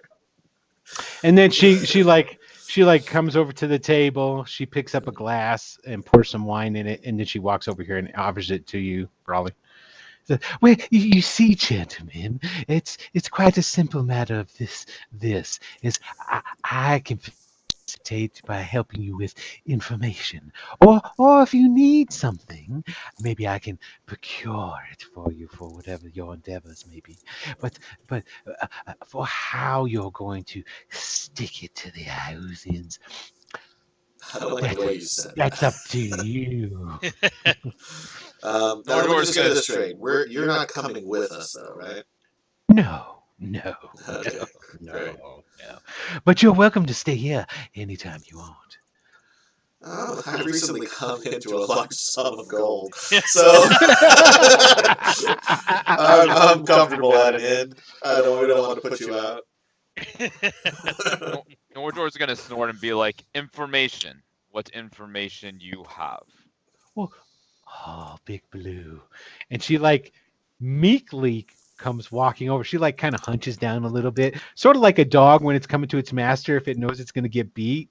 And she comes really close to you, but doesn't touch you. She goes, and looks up at you with these big, just like, glowing purple-esque eyes, and says, "Whatever information you need, Big Blue, I can give to you." Where are the Iusians near here? I kill. can tell you, I can tell you where the Iusians near here are. There's a temple not that far away. There's not very many Iusians in there right now. Maybe you could go to the temple right now. So when you say temple, which temple is this? It's a temple of Ius. Right. That's okay. That's fair. And we still have our cloaks, right? Yeah, because Our cloaks, right? well, let's put it this way. Yeah, because you guys had those on when you were in Kinmeet. And then there was no opportunity really for you to take them off. You guys kind of got rushed in and put onto the circle, and poof, and you were here. I would have changed when I got to that hill, but Right. so anyway, but that's something. So I'll tell you what, it's kind of late. We've got a place to go. So we just check in with you from time to time. How do you? That's all you need to do. Just check in and tell me about things. Hold on. There we go. She comes prancing over to you, just tell me about the things that you do, and I will corroborate them and make sure that Tobogun knows. If you could take a step back, it would be great. She giggles, spins about, takes a step back, and then steps back to where she was. How long have you lived here? And she like curtsy and goes like this. I just take a. I reach around her and grab another bottle and drink from that. Okay. And I mean, I've downed quite a bit here, by the way, at this point. Yeah, I will say, matter of fact, because you've done 2 bottles. You just pretty much just slammed Yeah, it. bottle. Well, it's about a bottle and a half. Because the first one, Raleigh made taste like curdled milk. So. Yeah, half of it went turtle. Oh, But okay. that's still quite a bit of All right, so go ahead and Constitution. yeah, don't forget you're still exhausted. Yeah, so my This save creepy is gnome has gone from a 2 to a 6, is what you're trying to say. natural one. All right, you're drunk, Yeah. and so they have the rules for that, don't they? For the drunk, I think it's basically There's a variant, yeah. you just get but I think it's pretty much the same thing as an exhaustion 1. So I probably have exhausted too. Nah, see, because you're just drunk. You're not exhausted. You have poor motor functions. So I think basically what this means is that while you remain drunk, we're going to really see how you roll and see what happens. Isn't it like something where you have advantage on charisma stuff and disadvantage on dex stuff? You're thinking of an old game called Palladium. No. I just might be inventing it. You know what? I'm not going to bother to look it up right now at the moment because we're just going to wing that and go with it. So, yeah. So, yes, just all you have to do is check in, and if you need some information, come to me. And if there's any way I can help you, she comes. I'm on the wrong map. She comes running over by Wyndon to stand next to him. I'll stand my ground and look at it and go, how long have you lived in Rookroost? Oh, not very long. So you were here after Ayus took over then? Yes. So you don't know what it was like before, really? Oh, I know some. Okay. Some. Yeah. Have you I know heard? people. Hmm? Have you heard any word about Merc and his boys yet? Merc. The eagle. Merc. Oh, yeah. Yes, the eagle. Let me check my notes. Because I can't remember if he's still in Rookroost or not. I think I moved him. Mm-hmm. But I might not have. Here we go. Oh.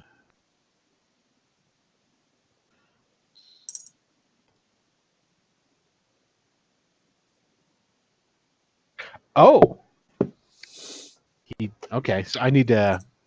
Yeah, no, she's connected. That's right. Merc is still here. Do you want to know where Merc is? I can tell you where Merc is. It might be helpful. Poor Merc. He's so lonely now. You knew Merc. That's right. I can tell you where he lives now. It's a poor place. It's so sad. I'm sure it is. Would you be willing to tell me? Of course. I'll even give you a way to get there. Very sneaky like. Okay, so she goes over and knocks on this double door that's right there, and then waves her hand against it, and like some more Disney shit goes on, and then it opens up. Okay, and it opens up into.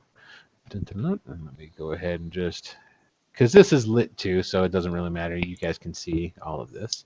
As she's doing that, I turn to Vic and I think, guys, no screaming out. And then I drink a little more. No, hold on. Oh no, that's right. She changed you all back into human. I was about to say, no, you got to use your kobold voice. Yeah, no, she changed it. Okay, so she comes prancing into this room, and she's like, she looks at you and she beckons you in it. All right. Come here. Okay. She grabs the corner of this carpet that's on the floor here, and starts walking back. And as she pulls it back, there's a trap door under it. Classic. This door leads to, and she like kneels down next to the door and starts creepily like petting it.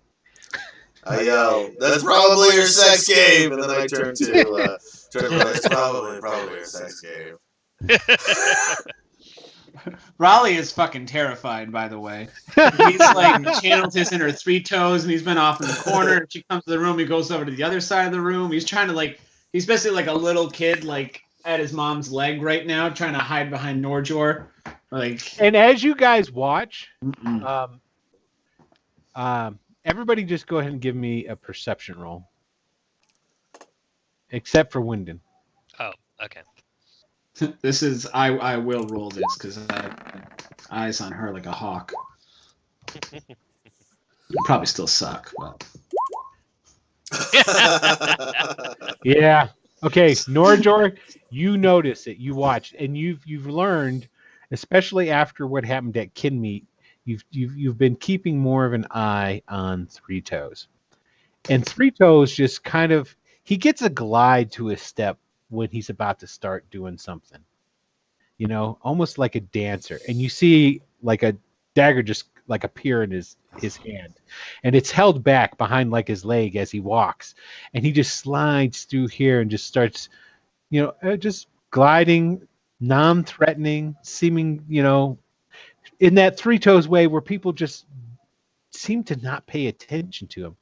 And as he starts coming, you can tell he's going to come over and start coming towards Salas. And Salas holds up her hand and some more Disney shit goes on, and there's a rat on the floor where Three Toes was. Oh, no, sugar. No, not yet. You can cut me later, but not yet. And then she like runs over and picks him up. And she's holding this rat that's like biting her. And she's like letting it bite her. And, can I react when she turns him into a rat? Sure, go ahead. All right, so I'm on it, man. Raleigh's gonna cast Misty Step,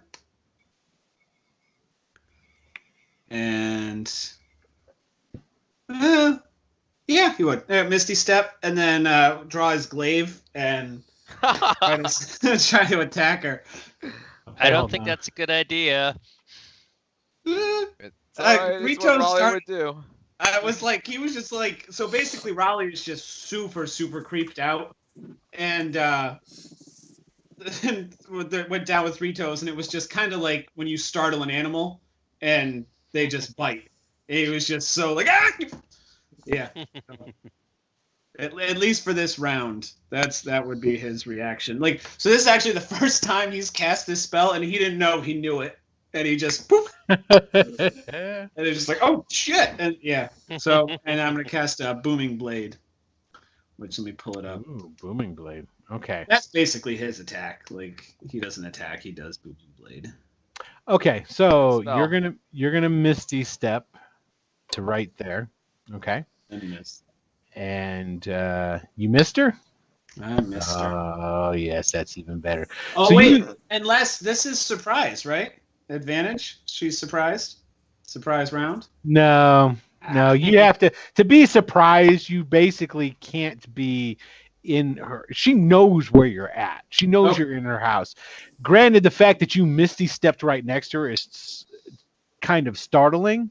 The fact that she just turned one guy who was about to try and stick her with a dagger into a rat and picked him up, and I'll answer right now. It doesn't count for sneak attacks. Although I don't think anybody else can do it, but Three Toes. She knows it's coming. So like you get over there and you swing at her with the glaive, and she jumps back and grows. Oh shit! She's bigger than you now, Norjor. Now the ceilings in here are basically now that you're paying attention more of it, it's like, oh, these are pretty tall ceilings, It's like, because she's about 12 feet tall now, and the ceiling is kind of still above her. So, but when she transforms, it's not like she just gets bigger. It's Dr. Jekyll, Mr. Hyde transformation. Okay. Mhm. She becomes big and burly and hunching over inside. Told you it wasn't a good idea. Oh, yes, play with me. So, Okay, if anybody Raleigh want to? can, he's going to gently put his glaive down on the ground and slowly back away, kind of like you would from a bear. I will allow this to happen. Nordjor will look at the others. It's like, we kill now. No. Nope. I just look at Nurture and I say, she's just getting really fucking big.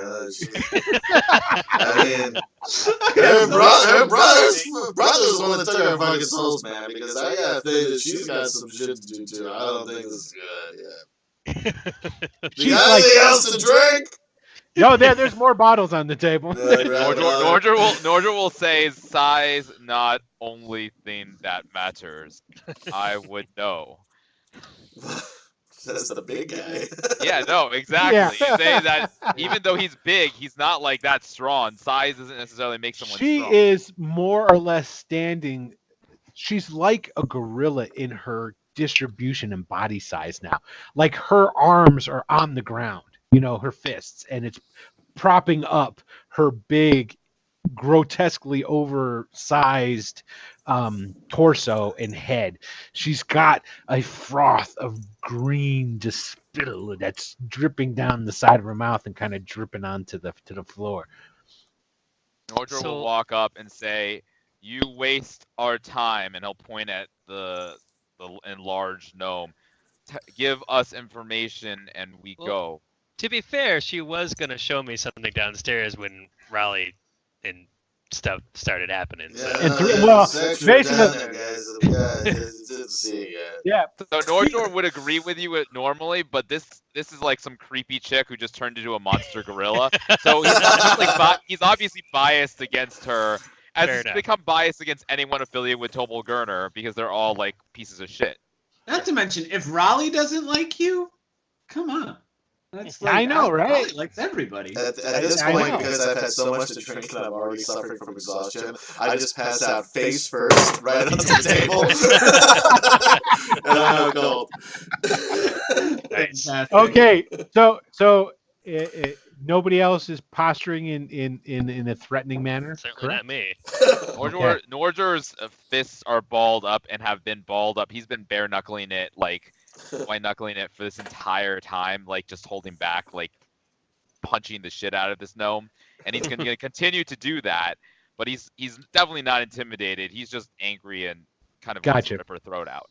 Gotcha. Okay, so after a couple of heartbeats go by and nothing happens, she shrinks back down to her normal size. Still has 3 toes. Still holding the 3 toes in the rat form. You realize he's going to be really mad about that, right? And she's like petting him now, and he's just like got a death grip with his mouth on one of her hands. And she's just letting him have it and just petting him now. He's like, that's okay. Oh, you're trapped. Oh. Yep. That's what we were doing before this all went down. This will lead you back to the outwall, to a secret place. Shh, secret place. And there you can go and you can find your friend Merc. He lives in what used to be the Running Bull stables. And what is it now? An empty Running Bull stable. Awesome. Why we not just go out front gate? Well, how are you gonna get back in? I've got secret ways for you to get all around the city. Yeah. I can show them to you when I want to. She walks around and gets real close to you now, Wyndham. Great. So, just to be clear, my friend there is going to turn back into his normal self soon, I'm guessing. Oh, my pet. Yeah. I don't really think Yeah. he's gonna. No, He's a I'll let dangerous him. man. I know. That's why I like him. But it would be a shame, especially with him having so many friends in the city that could help him. Nordra just walks up and hits the rat with his fist. You'll kill the rat. You know that, right? Yeah, I mean, if it's not in his experience, when you hit a monster, when he gets hit, he just changes out of his form. So That's, True. That's what he Unless thinks. it's unless it's true polymorph. Yeah, unless it's true polymorph, but he doesn't know anything about true polymorph. So he's That's trying to free his friend, so he's going to attack to change it back. Okay, so all right, go ahead and give me an attack roll.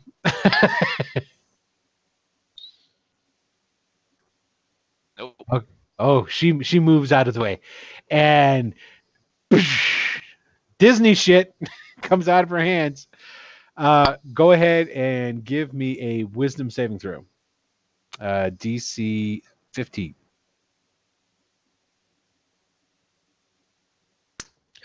Nice. Nice. Okay, so what happens is this stuff that she shoots out of her hands when it kind of like glitters and falls over you. For a second, you feel as if your muscles are starting to tense up to the point where like they're not going to want to move or react, but like your anger and you're pissed and this just all you want to fucking do is go and fucking kill this high use guy, but you got to keep dealing with all these assholes, and just all that anger you have just pushes you straight through it, and then it just fades and does nothing. But you did miss her. And I wasn't attacking her. I was attacking the rat. But Right, yes. right. And so I missed them both. And I dead eye, and I'll say, you She cast does spell move, on too. me again. We not have good time. Yes, I know, because if I want, yes, I could kill you if I needed to, but I can't, and I'm sorry. Please don't get mad at me. And she comes coming like up to you again. It's that whole like the dog gonna get beat. She coming back up to no, So, Joe, Can please, we get please, this crazy cart please back don't on be the mad. path here? We have secret passages out and around the city. Yes, is that where we're at? And she's like, oh yes. Oh wait. Where the hell's Raleigh going? He's trying to sneak upstairs. There's my stealth. That's a 20 for him. Okay, so you're just going upstairs. She's not doing anything to stop you, but here, let me give a roll for her. I really need to, and this is it wouldn't be a will DM night if I didn't have to pull something out of my ass because I didn't prepare for it. So basically, we're gonna just roll because I've got one form of her down. I don't have the other form of her down, if that makes sense. Sure. So she's got multiple forms, if you haven't guessed. No, she doesn't notice you, actually. She's too worried about whimpering up towards Norjor. So, yeah, you just go over to those stairs, and it's a spiral staircase that goes up. All right. Start investigating around upstairs. Okay. I will come to you in a moment. Okay. So, Wyndon, what were you saying? I was just trying to steer this back on track here. Okay. Secret passages through the city you'd mentioned? Oh yes, secret passages. And she's like holding up the rat to you, Nordjor. Nordjor takes the rat. Okay. Oh yes, the secret passages. This one leads to the outwall, and I have others that go to other places. Yes, but this one will take you to your friend Merc. Excellent. Would you have any sort of map or a description of all your various tunnels and pathways for us? That could be useful. Where's the fun in that? Yes. Those are my those are my secrets that I get to tell you when I need to tell you. And maybe there'll be a time where you need to know so bad you'll do me a favor. Well, we're here at the behest of ostensibly your employer, so I would imagine, At that, when you say that, she laughs It is a genuine laugh, and it is kind of haunting. Uh-huh. Like a Halloween laugh out of nowhere you didn't expect that ran a chill up your spine kind of laugh. Yeah. And Okay. then she stops. She goes, yeah, no, No. Tobo Gurners. No. Excellent. You don't know who my employer does, but someone does. And she points into the other room. The other room. Yeah. Oh, where Silverwolf is passed out. Passed That out. room? Yeah. It I'll sucks being the only level head, doesn't it? I'll look at Nordry and be like, I don't. I know you want to get this done. I want to get this done. Maybe we should just go get some sleep and scout around the city tomorrow. Although you're going to be a bit of a, you're going to be a bit hard to hide. But... Nordjor will say, "No worry, I have disguise." Okay, great. Well, thank you. What's her name? Celis? Is that it? Salis. Think of Alice with an With- S. Salis. Your hospitality has been exemplary, as I'm sure it always is. I have a feeling we don't really need to tell you where we are all the time, because I have a feeling you might know that anyway. Yeah. Well, Is she creepy? I just want to know. Am I getting Yeah. the vibe Creepy. across? Little bit. Okay. No. a little bit. Okay. Mission cool. accomplished. All right, good. That's what I wanted. All right, Raleigh, you go up the stairs, and the spiral staircase lets out onto a large landing. It's like an open room, and there is a hallway going down, and then it reminds you slightly of a like an inn, because there's all these doors letting out onto this hallway, or like, you know, a hotel or motel long hall with all these different doors. In this where you're standing in this room, okay, this empty room, there are a number of trap doors in the ceiling. You can see 6 of them, and there is a ladder on wheels that obviously, it's sort of like with at a library where you could roll around this ladder to different places, and you can tell that basically what you do is you can roll this ladder around and you can take it to the particular trap door that you want. All right. Door number 2. Okay, so not a trap door in the hallway, correct? No, trap door number 2. Sorry. Okay, so you roll the ladder up to it and climb up to it. Yep. Okay. Moving quickly too. This is not the first time he's done a B&E.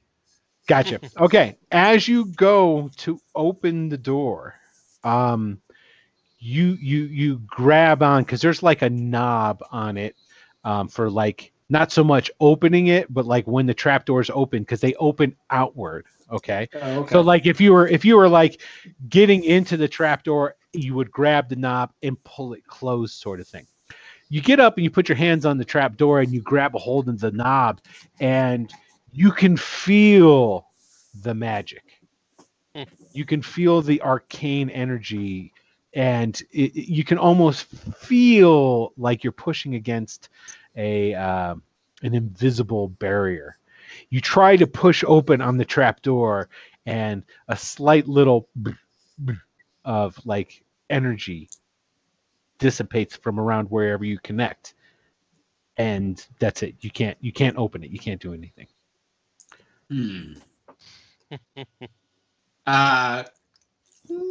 Trapdoor number 3. Regular door. He'll try a regular door. Okay, you go up to the regular door. It's pretty much the same MO, except this time when you go to grab the latch to open the door, it's like you grab a hold of the handle and it's like, and you can't. It's not a lock. There's definitely some sort of magical field or barrier that sealed this thing. He'll try one more. Just a regular door. Yeah, same thing. Same Same thing. Yeah, He same thing. just. All right. Then there's nothing else. It's just the doors, right? No. That's Like it. it's yeah, that's it. Okay. Yeah. Then he'll see if he can creep back downstairs without being noticed. Give me a stealth check.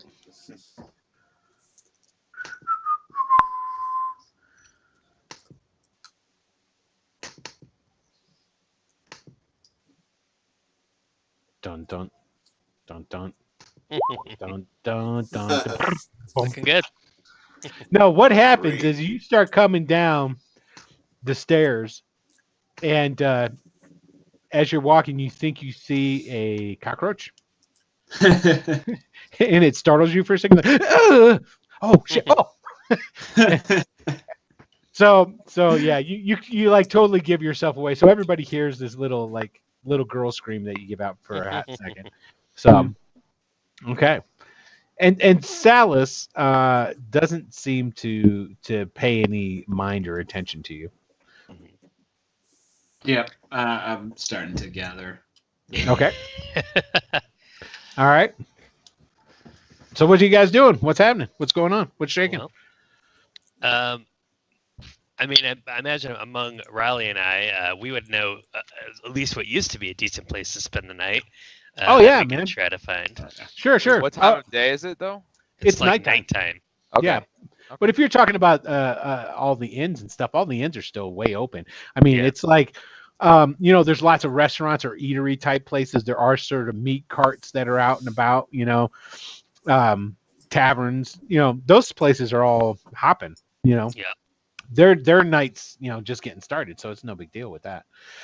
So what I'm going to do here is actually, we'll go ahead and we'll, just for shits and giggles, I'll put you guys back onto the Rookroost map so that you can see Rookroost. Okay. You guys, don't forget, are right there. Now, the Raven Inn is pretty... it's considered probably one of the more high-end inns in Rookroost. Generally, the type of people that frequent the Raven are more of the well-to-do. You definitely get some of the mages from the Mage Guild. You get some of the priests. It's more of the people from this inner walls part of the city that that are non. Let's put it this way: the workers and whatnot that work in here, because say like up at the Merchants Guild, you've got guys who staff the Merchants Guild. Then you've got the merchants of the Merchants Guild. You know what I'm saying? Those guys are the same guys that hang out in the inner city and do their stuff. The workers and all those other guys, they go into the next next circle out. Next circle out. So while it's not where like the creme de la creme are at, like you're not going to see Vig Richard isn't going to be up in here, and then neither would be whatever that one dude's name is. I can't think of it right offhand. The Fiend, the guy who's essentially replaced the general, who's now he's the new Lord Marshal. Something like that. It's Aris. Aris, I think. Aris, that's Aris. Aris, yeah. Aris, Hoster, they're not at all the same. Yeah, they all kind of jumbled together after a little bit. Aris Mortoth. Aris Mortoth, that's the guy's name. He's the fiend that's now essentially in charge of Rookroost as far as what is supposed to be the official city. That's what he's in charge of. Because essentially what you guys saw, remember Jenna was telling you guys when you, for a little bit when she was explaining what's happened in Rookroost, is you've got two camps that are really formed up. The general was killed, okay, and the Thieves Guild was taken out, okay, by its own, by factions within itself, led by Vig Richard, and Vig Richard's teaming up with a assassins guild called the Black Watch that pretty much consolidated a lot of the other assassin guilds and some really bad folks. So those guys took over. Now, what had existed prior to this, Rookroost had an understanding. The Iusians were here mostly as figureheads, right? And the general pretty much was still like the old figurehead, was allowed to stay in that position. And the guild really just ran the city. Well, the guild is gone. The general is gone. And now there's two different camps that are looking at possibly trying to make a take at it. But no one's really willing to cross that line and set off that powder keg. Mm-hmm. Aris, the word on the street is Aris thinks that he can consolidate power for himself and cut himself off from Ius. Vig Richard wants to, I replaced the old Assassins Guild. I mean, the old guild. I'm the man now. This is my city now. And they just haven't gotten to the point where they've actually started trading blows, is what's happening. So, would it be fair to say the city guard that we saw was under, the Fiend's control? Yes, Aris. Aris has the city guard, and the Yes. more roguey types are Vig. Vig. Okay. Vig Richard. Got it. Okay. Vig Richard and his Black Watch boys. So, I mean, with that knowledge, we could somehow incite this powder keg and let them all kind of destroy each other, really. But, okay, cool. Yeah, if you wanted to. But that's the thing is, essentially what Salus is telling you now is, you went through all this different bullshit. They took your souls.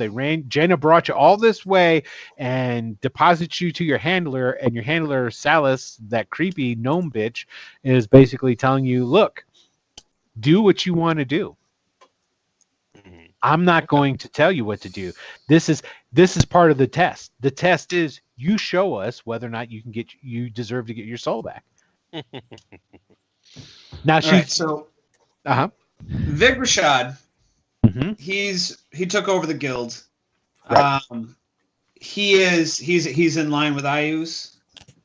No, Or he just kind of rose to power in spite of all the chaos. Vig Richard was an old guild member. Okay, so anytime I say the guild, it's the Thieves Guild. They don't call it the Thieves Guild. It's just the guild. That's what the Rookroost. That's what it's called here. He was a member in the guild. Elena, for the lack of, because I'm not bothering to look up the chick's name that used to be in charge of the guild. Okay, he rose to power within the guild. Was still just like one of her lieutenants, but she always just kept an eye on him.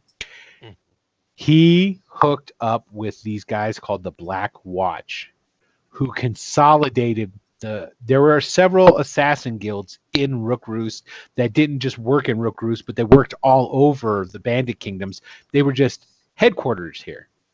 The Black Watch consolidated all of them.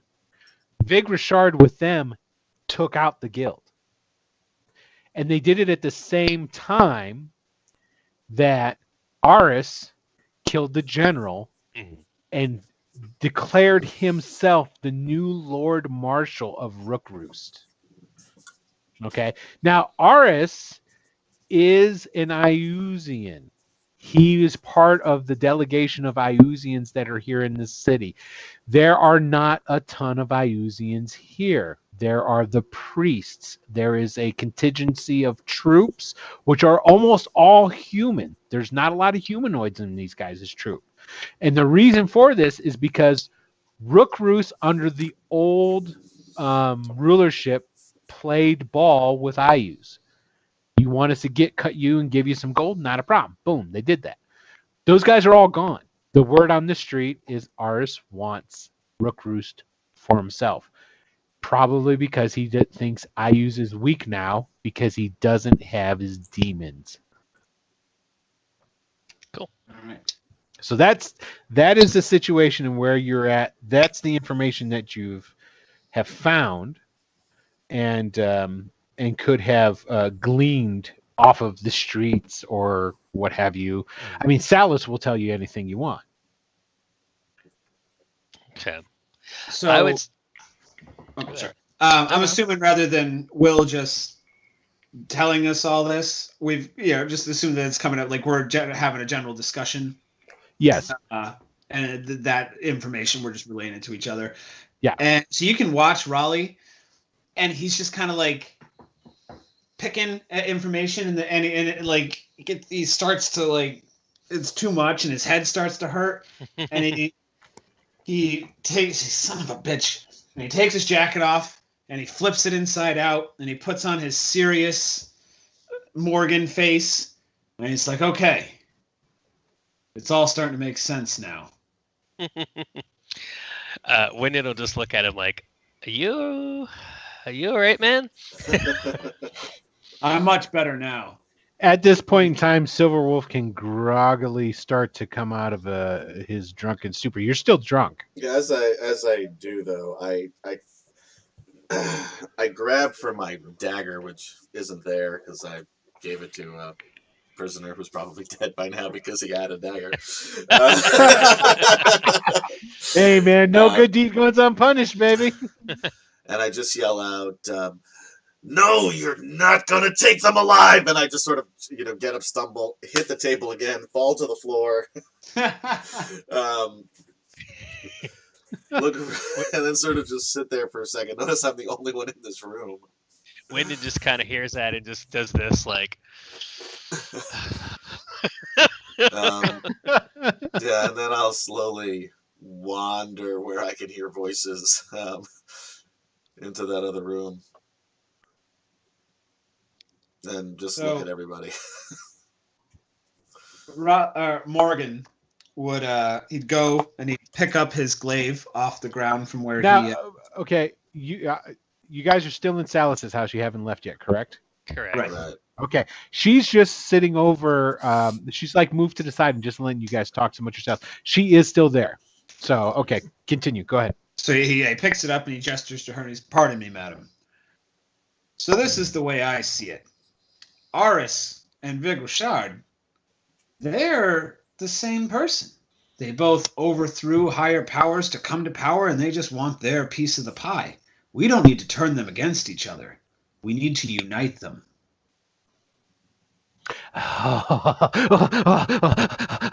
That is wonderful. I think that's the best idea ever. How are you going to do it? Well, I came up with this idea 6 seconds ago. Give me some time.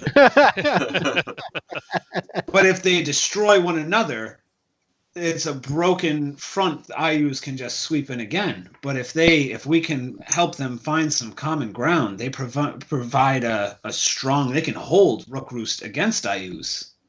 Oh, yes. Oh, I like this. Yes. An interesting idea. Brown coat Raleigh. Right. It's Morganaryor Ellerdir. I'm sorry? Morganaryor Ellerdir. I I just say, sure. what the fuck are you talking about, Raleigh? You.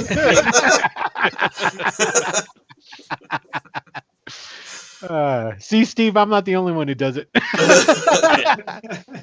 I have this is completely off base, but in a game that I play with Steve, I have a character that's multiple personalities. Yep. Well, Okay. I mean, that's a notion.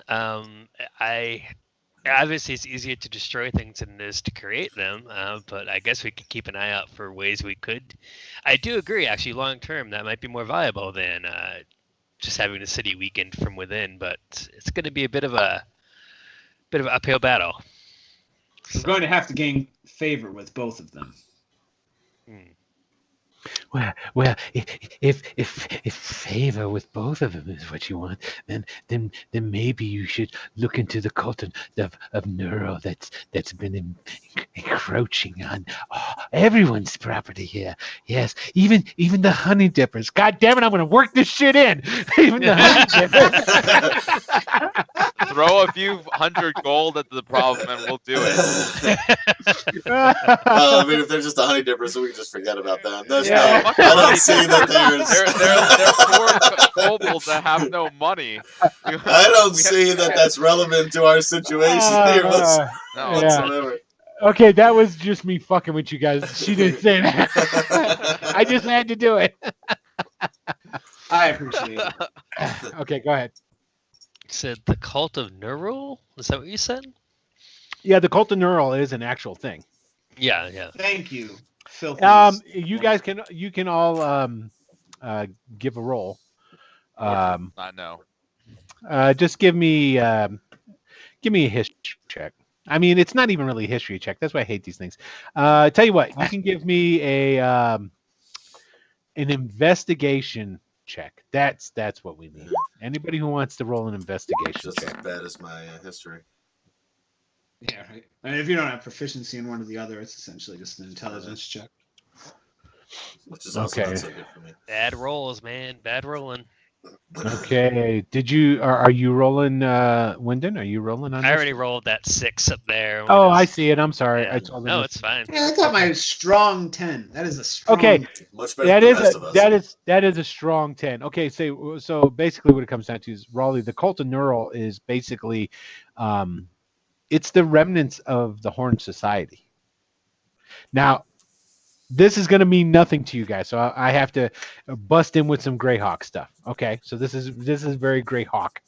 So I use is this big evil demigod sort of dude. He gets actually imprisoned in the castle of Greyhawk at a point in time. When he does that, there's a place because he's in prison for a while. There's a place which was already here that comes to prominence called the Horn Society. And basically what these guys are, they're hierarchs is what they call themselves. Kind of loosely, taking on like an order of the levels of hell, archdukes, so the hierarchs. But they're worshippers of Neural, and Neural is god of death. Okay.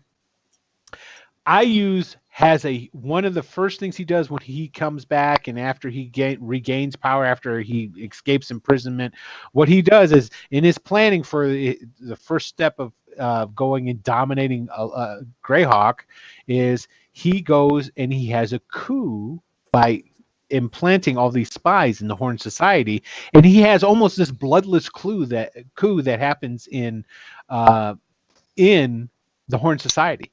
What ends up happening is he gets control of this huge swath of land and these massive hobgoblin armies that were the fist of the hierarchs. Okay. Well, as you could probably imagine, not all the hierarchs, supposedly, or at least their lieutenants and whatnot, they didn't all die in this coup. They spread out, and they spread out throughout Ayuz's areas. Okay. And they've kind of you've heard stories of them being prominent in the Felreave and different places, but that's what the cult of Neural is. It's what the old hierarchs and the Horn Society used to be. Okay. And just as a reminder, where does the Nady family had some prominence?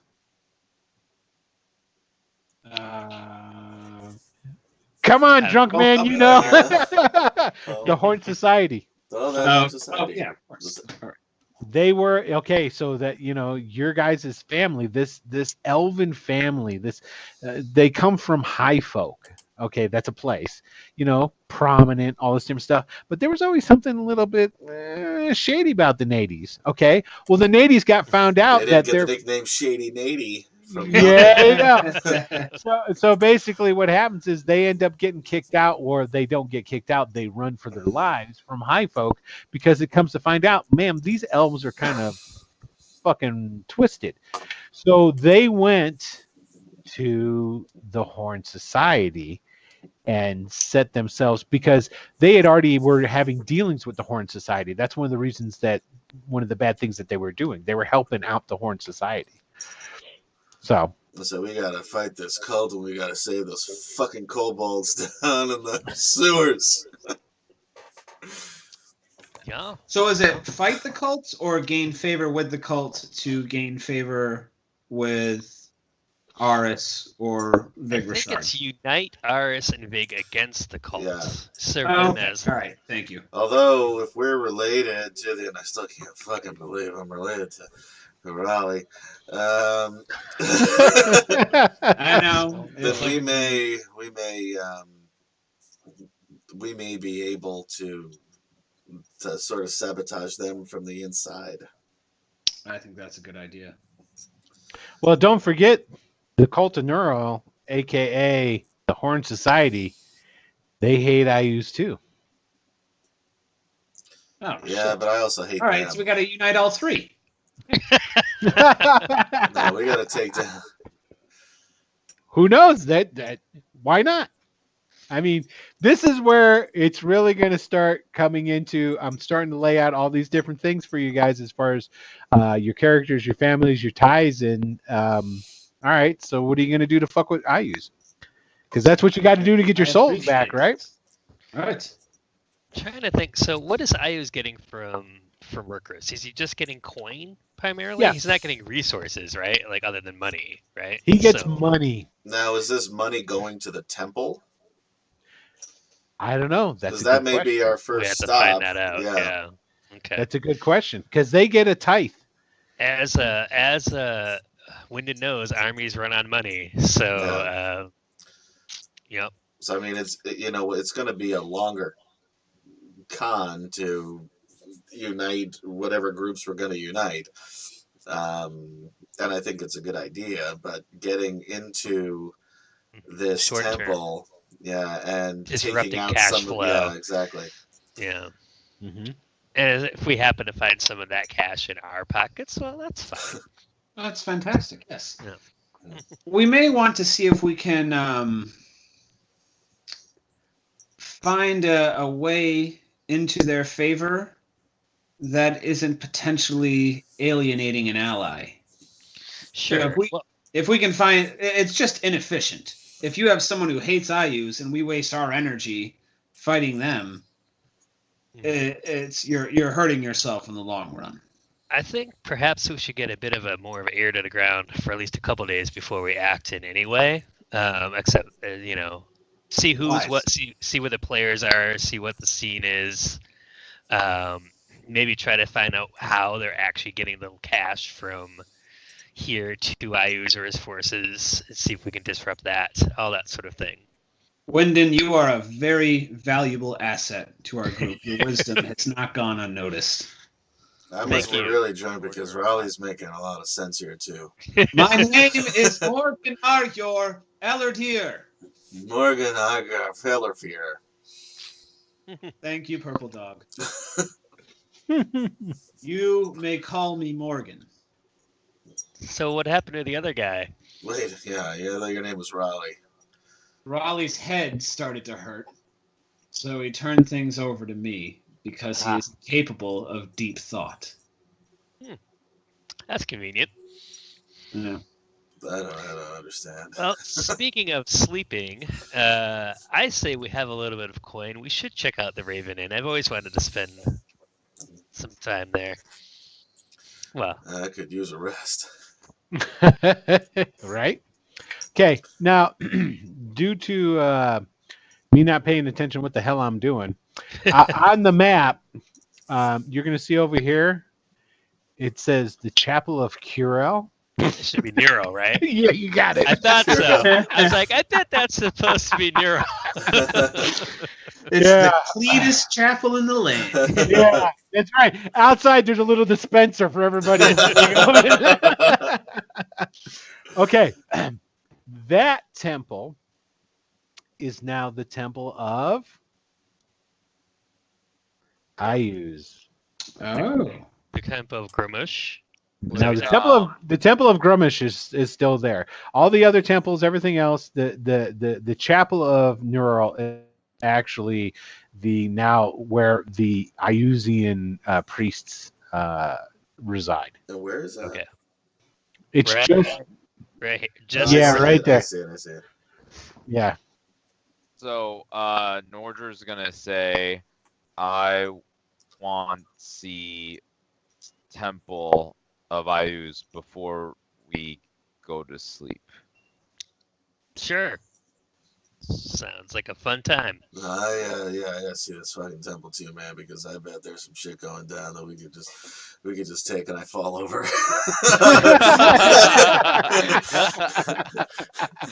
Silverwolf's not on board. Yeah. I take it maybe Nordr's just gonna throw like Silverwolf over his shoulder and carry him with because he's out. He's out again. Well, I mean, not if he's gonna try to infiltrate. I guess if people want to come with, he's fine with other people coming. But I he will say was this basically much. Gonna try to find some information. Well, it depends on what you're gonna do. But as far as the one really big hulking guy that's disguised as something else carrying a drunk dude over his shoulder is not gonna draw. It'll draw some looks, but it's not gonna go, well, that's just uncalled for. We need to investigate this. That's not gonna happen. They'll be like, that dude's tore up. That dude's big. That's all it would. That's all it would occur in Rookroost.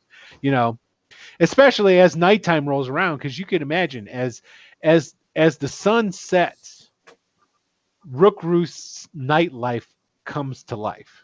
Okay, these are party hard kind of people that live here. Okay, there's mercenary companies that hire themselves out. There's bandit companies, groups of bandits that go and raid, and then they come back to Rookroost. I mean, there's a good amount of people. Now, granted, most of that happens in the outer ward. Okay. Where you're at in the inner ward right now, currently, this is more upscale, so it's not so much in there. But even in here, you're going to see that. The only place you really don't see so much of that different stuff is on the peak. You know what I'm saying? Yeah. So depending on what you are planning on doing, just for your common knowledge, that's how it is. That's useful to know. I was going to turn into a rat and infiltrate. Okay, you could totally do that if you wanted to. But I didn't want to take him and then leave him somewhere in an alleyway halfway through to turn into a rat, which is why. But if everyone, I would tell the rest of the party is like, I turn rat, go in temple. You come or stay. Are you just spying on it for now? You're not like gonna try to take out 20 priests or anything, are you, Norjor? I'm not Silverwolf. Okay. All right. So I think we can let you get on with that, and then we'll just get our lodgings and stuff for the night. That way you don't have to worry about us ruining your rat gig. If you guys want to do that, it's not a problem. I get between Morgan and aka Raleigh and Winton, you guys could totally manhandle we can Silverwolf. Get some lodging. Well, and for the sake of expediency, I will even say that Three Toes, the spell of him being a rat wears off after you leave Salus's place, and he'll walk at least a good 10, 15 feet behind you watching you guys do it. Too bad he couldn't have been my partner rat in crime. Right? I'm sure Three Toes would love stealthing into a temple, so. Yes, actually, that's what he gets for being. You have no idea how much he would probably enjoy going into the Temple of Neural. That's true. Okay, so for good measure, I will start. My pass without a trace is worn off, I assume, because it's probably been more than an hour since it was cast. Oh yeah. And then cast it again before I wild shape into rat form, and then I will just scurry towards the direction, or I won't do this until I'm like near the chapel, obviously, but like right. I'm near. Okay, for the sake of expediency, what we're going to do here is first, I will say that Wyndon, Silverwolf, Morgan, make their way to the Raven Inn. Okay. While you do get a couple of looks about your friend being totally inebriated, once you say, "Hey, look, we want to get," you guys are getting rooms, right? Because this is an inn. Oh yeah. Okay. Yep. Once you get rooms and you deposit Silverwolf into a room, they're cool with that. They have Oh no yeah. problem. By the way, while he's all fucked up and drunk, I'm taking that pouch of gold as well. I was That's like mine, eyeing but- it too. I'm like, I wonder if I should just carry that. Yeah. Okay, so Band of you thieves. guys will go and be at the Ravens Inn. Raleigh and Wyndon will be downstairs. Essentially, Silverwolf, you'll be upstairs intoxicated, Yeah. and you'll have Three Toes. He's basically up there with you. Okay. You got multiple rooms, but Three Toes has decided to hide in that room and basically keep an eye on you. Okay. So what we're going to do is we're going to do a quick Norjor thing, and then we'll come back to the Ravens Inn and wrap up there. Okay. So Norjor, you go out into the city and get essentially before you head off. Raleigh and Wyndon tell you what the Chapel of Neural looks like, Right. where to find it, because they give you enough direction, and it's not that big a deal for you. You're used to being able to pick out different trees out of a forest to find your way. Different buildings are, granted, it stinks and you don't like it in here. It's real easy for you to find yourself around. Yeah. We'll show him where we're staying too, just so he knows. Oh, you guys know too, because as you leave Salas's place, which she tells you with a smile, nah, make sure you all come back and talk with me after you figure out what you're going to do. Okay, so after she does that creepy ass shit, then you guys leave, and you're real close to Raven Inn. You make your way, Norjor, up through the town. Now, how are you going to make your way up there? You're going to just be you're going to be Norjor the entire time. And this is the thing, and we covered this a little bit before. You will stick out being a Furbolg, but nobody really will know what the fuck you are. Yeah. And in a world where IUs has demons coming around, or did, it's not like they're going to go, hey, that's a Furbolg. Those are the guys that help protect the Tangles. That's never going to happen. Right. They will just see, wow, that's a big fucker that looks way weirder than anything I've seen before. Well, you don't even really look that weird. You just look like you look way different. It's like you're like a blue version of a bugbear. You know what I mean? Right. That's how they would look at you. So granted, you will draw attention, but you don't draw attention of call the guards. Okay. Well, So- so regardless, he's going to disguise himself as a human. He's going to use disguise self. It lasts for an hour while he's going over there. The idea being that he's going to disguise himself as like just one of the folks that he's seen around town. Like, everyone looks like a brigand, right? So he's going to disguise himself as a brigand and basically just skulk and not look like, skulk and be a brigand.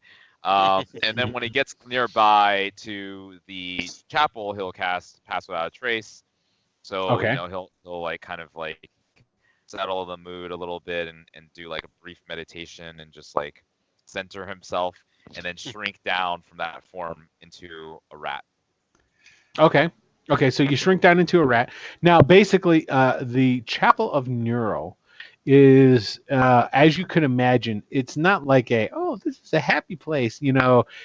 Neural's a god of death, okay? Right. And not in a good way god of death. It's not like peaceful passing. He's, so there's a reason why, like, assassins worship Neural, okay?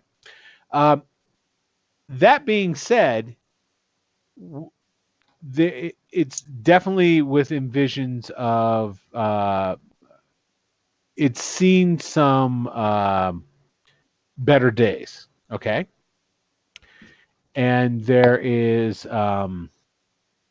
definitely like some scorch marks on it. There's definitely some places where there's like a hole or two in a wall or something like that.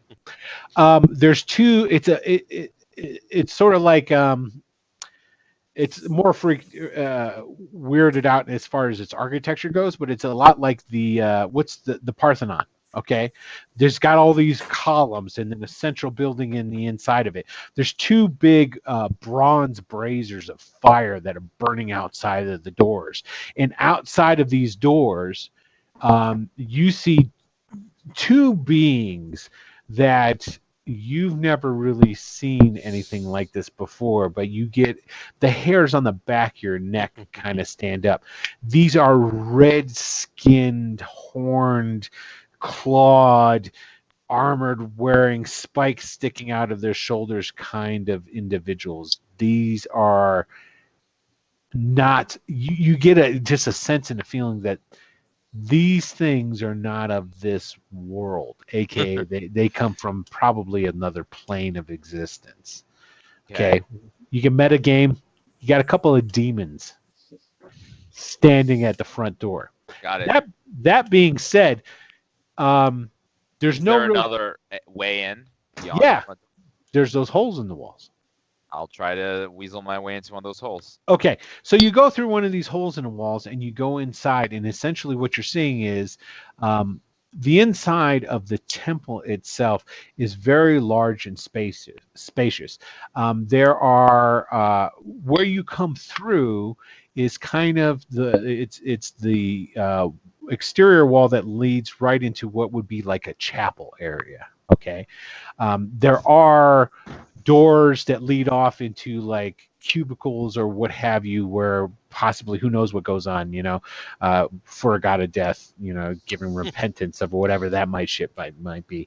The interior of this chapel is lined with pillars, and again, there's a lot of skull motifs. Think about it. It Yeah. looks like a god of death's Right. house, right? A lot of the stuff in here is defaced.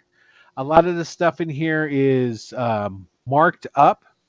There is at the back of the chapel a very large sacrificial like table. And on the back wall, there is a huge banner of the skull of Ayus draped over the back of the wall. Got And basically, it looks surprisingly normal in here. There's a couple of guys walking around in black robes that look like, just monks that you could see at any other. If you take the rapist, child molester gleam out of their eyes, they could be any kind of monk for a different type of religion. Right. They seem to be, nothing really spectacular going on. Just about whatever doing, lighting candles or whatever the fuck they would be doing at this time, beating a servant or a slave. I don't know. So, so that's what you see when you creep in. Okay. I'm going to follow basically along the wall. So obviously trying not to draw attention to myself because a rat is still a rat. Right. People don't like rats. And just try to basically see if there are any inner recesses or other chambers beyond like the main vestibule, which it sounds like is where Gotcha. Okay, so what happens is as you go along this outskirts of the wall, essentially what you're starting to see is that there were certain like apartments and / offices that ringed the outside perimeter of this main chapel. And that's basically you go by and there's like a dude sleeping in one, there's a guy buggering another guy in another one. It's basically the priests that I use that are here are basically they're kind of chilling, they're down for the night. No big deal. As you make your way around towards the back, you go behind just to look. This great big old banner that's hanging off the back of the wall. And you see the stone wall back there, and you crawl behind the banner. And behind the banner, there is a great, big, large iron door. Got it. With no way for me to get in. No point. No, of egress, because right? there is. Let's put it this way, though. There is a thin band at the bottom where your tiny, tiny red head can squeak in under there and look. And it's dark as hell in there. You're a rat. You see well in the dark, but you don't have dark vision. Yep. But you could swear that you smell gold. Okay. For the that's good to know. lack of any other mitigating purposes. So then afterwards, okay. And do any of the other rooms stand out to me, like the open ones? Because they're obviously like, do they all look identical in like adornment and size, or is it like some is there a head priest office or? Yes, there's two things besides this room that will stand out to you as you make your perimeter round. One is a library, and it's not in the library of, we don't have any, well, Wyndon's a wizard, but it is wizard-esque sort of guy. It's not a library of like a wizard. It's a library of like records and like books of just those sort of things. You know, essentially whatever you could be, clerical duties. Okay. But it's important enough because you're able to squeeze yourself underneath the wooden door into that place. It's important enough that the door is locked, even though the lock is not that great as far as you could tell in your red form. And how large is that library room? Like, is it? It's not huge. It's not like, you know, a big, like, grand library. It's like a 30 by 30 or something like that? Yes, exactly. It's more of like a personal library / clerical area. Okay. And cleric by pushing paper and pencils, not Right. healing wounds kind of thing. The other thing is that you do find that there is a room there's nobody in there. But you find a room at the back. It's like on the opposite side. One side is the library. Then in the middle, you got this vault. And on the other side, you've got the this room, which is obviously the head priest's room Abai uses. And the only reason you can tell this is because of the simple fact that it has better furnishings.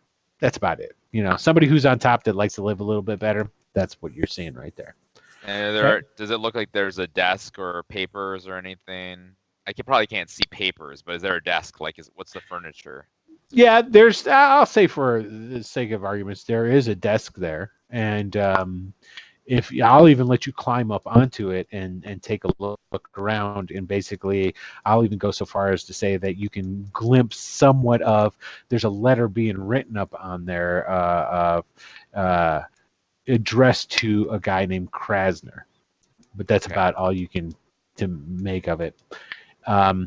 Aside from that, that's all you're really gleaning out of the temple. When you're leaving, go ahead. I'll just spend a little bit of time just in a recess, just listening in to see if anything of interest pops up between any conversation that's happening. Understanding that most of them are sleeping and whatnot, and if I don't hear anything interesting, I'll leave and then. Yeah, it's nothing. It's nothing very interesting, and even when you're leaving, you're starting. You get. Let's see, how am I going to do this? Give me a wisdom check.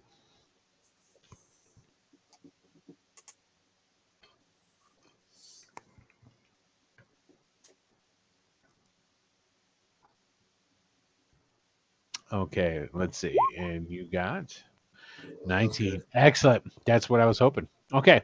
So as you're leaving, you notice there's just something odd about the demons that are up front. Just odd. It just seems out of place. It just doesn't seem. You don't know if it's the fact that they're beings from another dimension or something like that they're different, or it just all seems odd. But like, but they definitely appear to be, you know, animate and alive. They're moving. Let's put it this way: whatever they are, be it strong magic, be them real demons, you can't tell, but it just seems fishy. Got it. Okay. And then that's the gist of what you get. Okay. So I'll head back to the inn where I was told that the others were at. Okay. And for the sake of expediency, I will relay all that, because if we do it in Nordjor time, it's going to take like 10 minutes. And I don't think that anyone wants that. So. Right.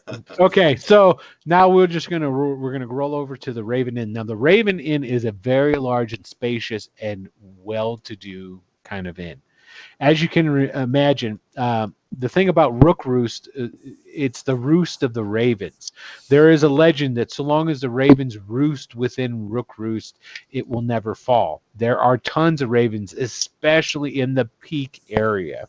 Okay, this inn itself is a very old inn.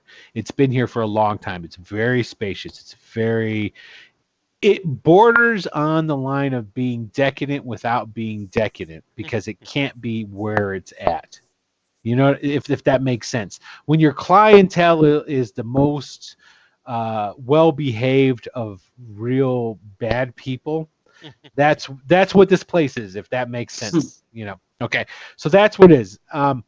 You guys go ahead. You deposit Silver Wolf upstairs, and Three Toes is looking over them. Both Raleigh or Morgan, if he's still Morgan, and Wyndon are downstairs in the common room, and you are in the room with essentially palace guards, mages from the Mage Guild, some of the higher up merchants, and essentially priests. Okay, from some of the temples. Everybody is now, for both Raleigh and for Wyndon, you guys know this town. Okay, you knew this town before what happened, and it's sort of like everything seems normal. You know, this is not where either of you, Raleigh, yes, had been into the inner ward more so than Wyndon. Most of That's what marks were. Yeah, and Rob 4 people. And but basically, there's a slight tinge of unease that permeates the air. Like everybody's kind of on edge, waiting for something to happen, but nobody's pretending. You know, everybody's pretending like that's not the case. So that's the feel and the gist that you get as far as that goes. Was there anything in particular that you guys wanted to do in the Raven? I think Wyndon would just sip some water and eat some food and listen to general conversation. Just try to pick up the vibe and see if anything snippets catch his ear that sound interesting. But he's not going to actually do anything really active right now. Okay. That's good. So basically you're doing that, and everything seems kind of like,